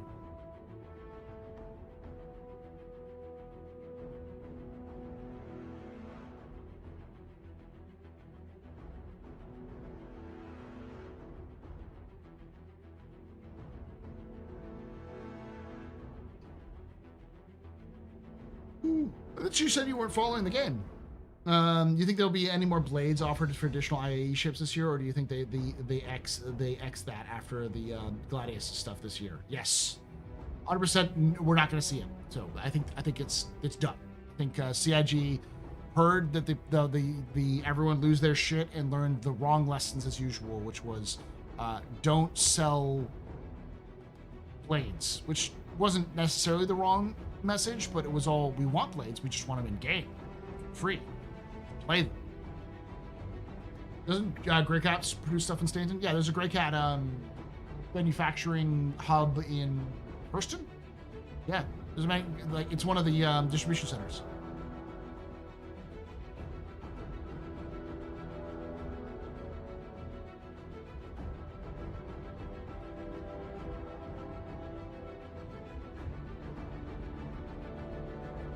I require a spaceship to transport this one faffing USB stick. You joke, but the reason why data running is important is because the only other way you can get data outside of the system is through, at best, encrypted, but easily interceptable packets that go through the relay stations. And it's also going to be slow because each station, once it gets to, say, the jump point, they wait to accumulate a certain level, a percentage of data in a pod, and then they download everything into a pod and shoot it through the jump point, so that the pod then goes through the jump point out to the other side of the jump point and then docks with the other with the relay station on the other side, and then it continues the process. So sending data could take, even a small amount of data from one system to another could take days, simply because you don't know how long it's going to take to download that information and go over. It's not reliable. But if you send it via courier, it can take a couple of hours.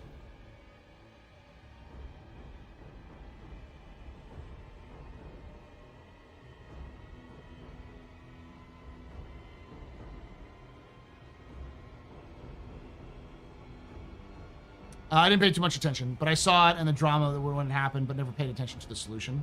The solution was they realized they fucked up and they gave pretty much everything that people were complaining about to the players in game over the course of 3 or 4 months. The lesson I think they learned heavily, which is everything everyone pushed, was you need to give us access to these things in game when they released. Don't try to sell them to us, even if it wasn't a huge bonus. Question: why is data transfer so slow? Because it's accumulation thing. So because you have to send data from one system to another, you have to send it through a probe. You don't just get one letter, download it into a probe, and then shoot the probe through a quantum, jump point, because that's a waste of resources.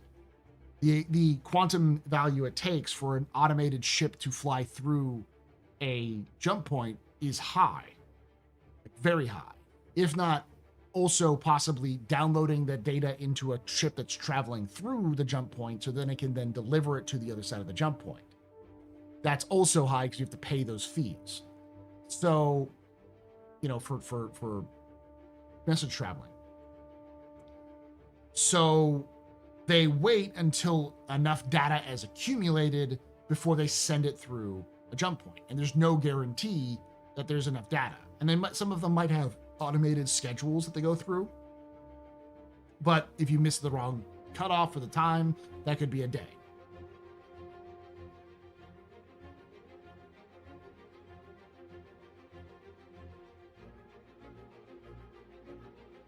You don't have a postcard mailed from place to place in IRL with dedicated delivery in one piece of mail. It gets lumped in with other mail. Exactly, yeah. No, I like the idea of blades myself, too. I think they're good ideas for differentiating your ships. But I think CIG learned the wrong lesson in that people didn't want to have to pay for them. They wanted to be able to play for them. The jump point hubs accumulate data in the same way mailbox accumulate letters. Yes. So it's the Pony Express, effectively, because there's no faster than light communication. Or you can pay money for a herald to pick up your stuff and take it to its location. Imagine a herald arrives and drops off a drive. Gosh, must be important. But then it ends up being the 2,955 equivalent of dick butt. Yeah. Basically. So does that mean places like Nyx and Pyro don't have much connectivity? Yeah, they don't have a ton of connectivity because they don't have any relay stations. The closest thing we can think of to a relay stations would be the individual space stations themselves, but we don't know if they do relay information. So a lot of information that gets out of Pyro or Nyx would be going through courier.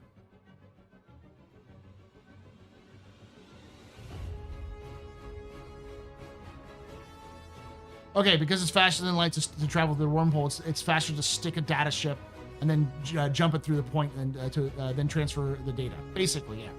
You can think of them. You can think of courier ships as armored cars. They're the equivalent of armored cars. It's just more safe and faster to put your money in an armored vehicle and have it go from point A to point B than it is to try to mail a check to somebody.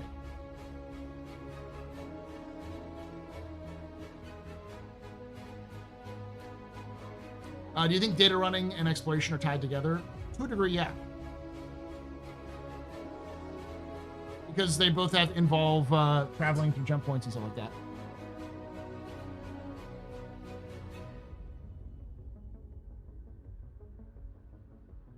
Though I think data running is more connected to cargo than it is to exploration.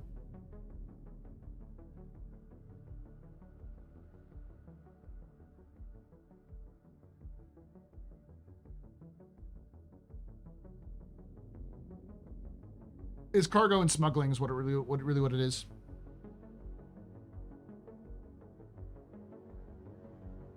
Radio signals are faster than quantum drives, but slower than jump drives. Yes, to a degree. But it's also, do you risk sending information over the airwaves, even if it's encrypted, for someone to intercept, decrypt, and then steal? So sending data from RCorp to Microtech is faster used to use relays. Generally speaking, yes. But if you're sending financial data or important messages, even today, people will use bike messengers to go across town because it's safer to use a bike messenger than it is to use an email. Because you don't trust Comstar with your info. Those bastards are shifty. Exactly. The difference between a jump drive and a QD? Yes. So a quantum drive is the device that lets you basically warp. It is effectively a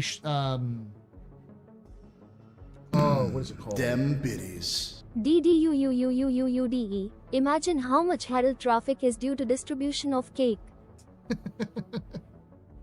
What is it? That's Sha Fujikawa. That's Halo.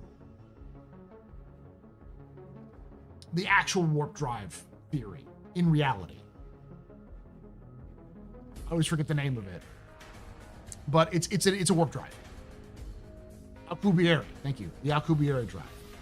The Alcubierre drive is what a quantum drive is, and so while it's fast, it can build up to faster. It's not as fast as light speed. So light speed, messages can travel. However, they can also be intercepted still. So if you want protected messages, it's still best to go through courier. Was that new ship leak an Apollo variant? Yes. It's one of those things. It's likely the Mercury is probably a cargo ship.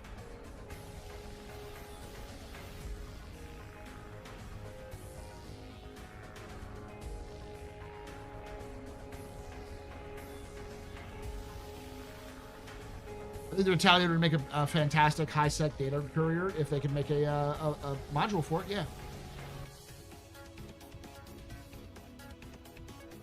I feel the need to mention that the Alcubierre drive requires more energy to fuel than we can in the observable universe. I believe recent calculations have reduced the cost down to a meaningful amount, but it also requires negative energy or negative mass, which doesn't exist.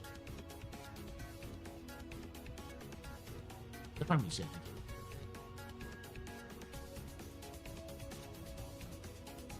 And Star Citizen solves that problem through Quantanium. Quantanium allows for negative mass.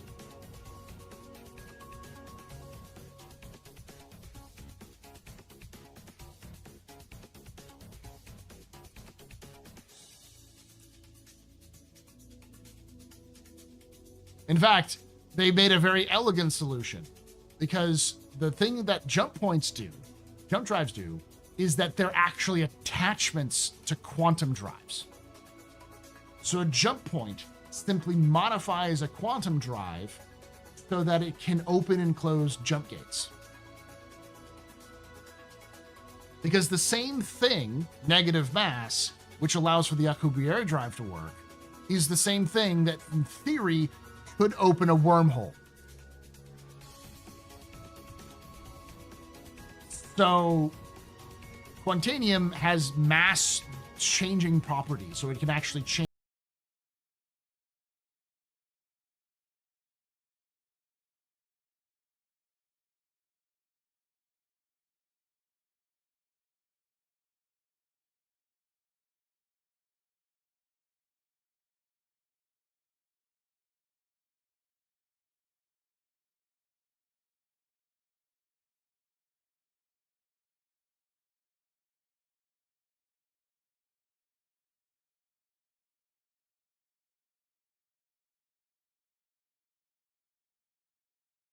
Paul Berserker 01, Batman Shelley, your humble host and space bartender here at the AstroPub, your space bar at the end of the universe. Sit back, relax, enjoy the show. We're gonna go for you. How y'all doing? Welcome. We're just talking about the fictional science of Star Citizen travel. People saying bullshitium, aka Quantanium, I mean handwavium. Listen, every fictional science fiction universe has some sort of stretch to the imagination of how things work. Even the Expanse series has its Epstein drive, which is poorly named in retrospect, but it's also never explained how it works.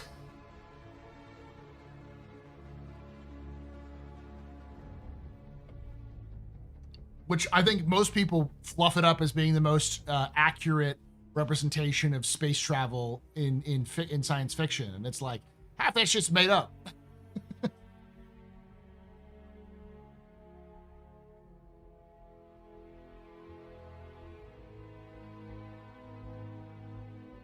Fusion, Jingles keys, yeah. All words are made up. Yeah, that's how words work.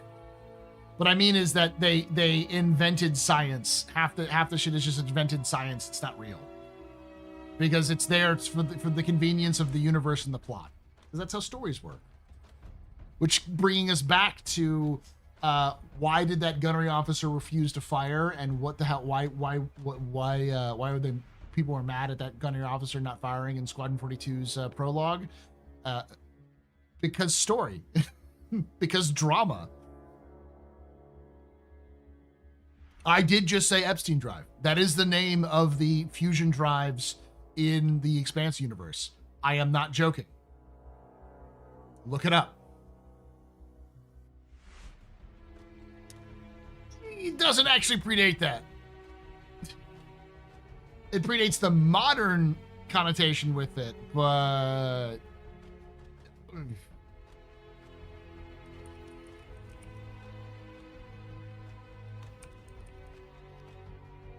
the drive files don't exist.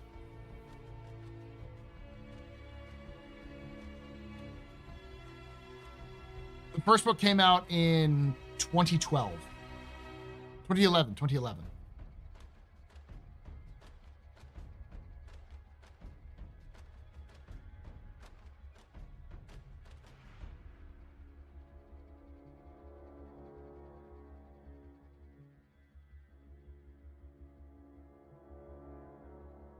I don't want to get into that too much of that, but it was after everyone kind of knew what was going on and it was being revealed of what was going on, but before the massive scandals that hit. Yeah. I haven't taken a look at any of the Jump Space. I have. Jump Space's lore is pretty cool. It's just not thorough, really. I've gotten through all of the early lore stuff for it. It's just a matter of finding environmental lore and finding more little things about that. So.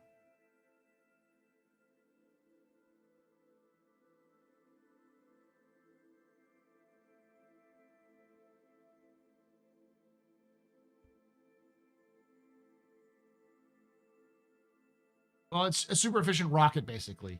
It's a super efficient fusion engine, is what it is. And famously, when the writers have been asked how does the Epstein drive work, they usually respond, "Very well, thank you." They refuse to elaborate on how it works because it just works.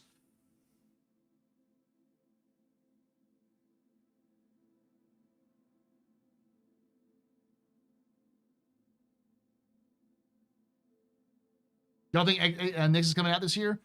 Nope. Absolutely not. At best, we're going to get a preview, sort of like the Nyx, the Pyro Playground, like a Nyx neighborhood, where we get to play around in the system and only that system. But I don't think we're getting Nyx this year. Same thing with the Star Trek Heisenberg compensator. Every science fiction has its MacGuffin. It has its hand-wavium. It just helps answer the questions that we don't have the ability to answer. Because if we could answer it, it wouldn't be science fiction. It would be fact.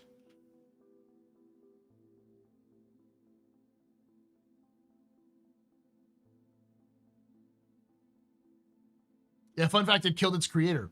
He didn't realize how well he tuned the engine, and it created like an order of magnitude more thrust than he expected, and he couldn't reach the controls to stop it to the G-forces, and he died before the fuel ran out. Technically, the fuel didn't run out. It's actually still burning, if I remember correctly. In the Expanse universe, the drive that he built, or the drive he built into that ship that he had, is still going. Because it was a small ship. He just happened to leave the plans for how he made the drive, how he made the drive more efficient, with his wife. Yeah, his wife was able to sell the design.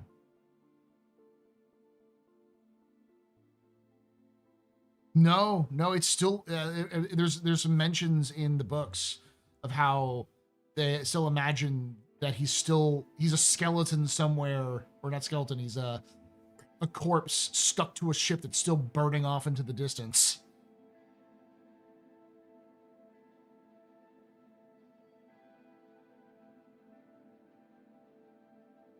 Forever.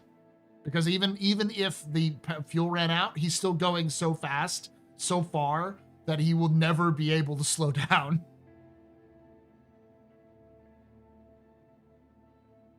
I've never done this video about what life is like in Stanton. It's an interesting topic, and I think you've covered bits of it, but not the condensed one to video.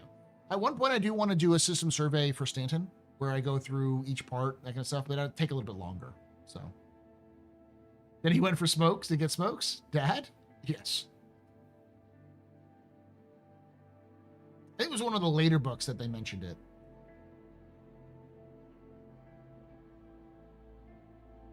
And yet our tricorders became cell phones. Do people live in easy habs, or are they just hotel chain? They're a hotel chain. Most people don't live in them unless you live in like freaking Grimhex. And those are hex pods, not easy habs, but similar technology.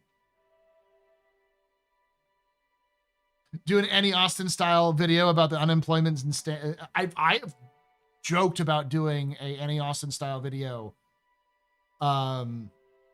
about the economies of each of the stations in Star Citizen. It was an interview with one of the books. They released the story online at one point. I think that's where I read it. Yeah.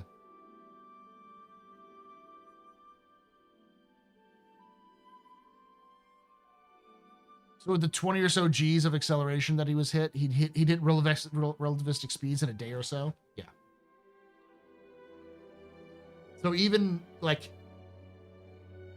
fucking Newton's a bit the most dangerous son of a bitch. Sir Isaac Newton's the most dangerous son of a bitch in the galaxy. He went in a direction and there was no way of him slowing down. So even when he ran out of fuel, he would still be going at that speed unless he hit something.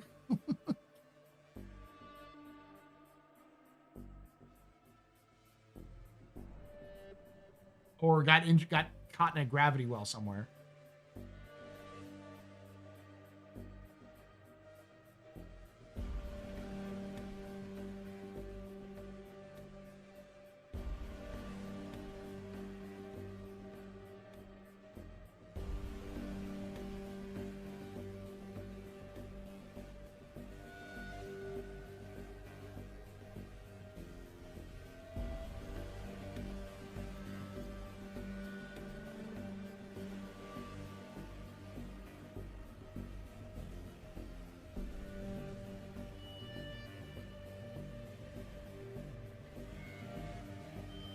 Thermosphere or whatever, the heat between systems that will burn up Voyager, you know what I mean? The one that would stop the first Epstein drive, right? Probably.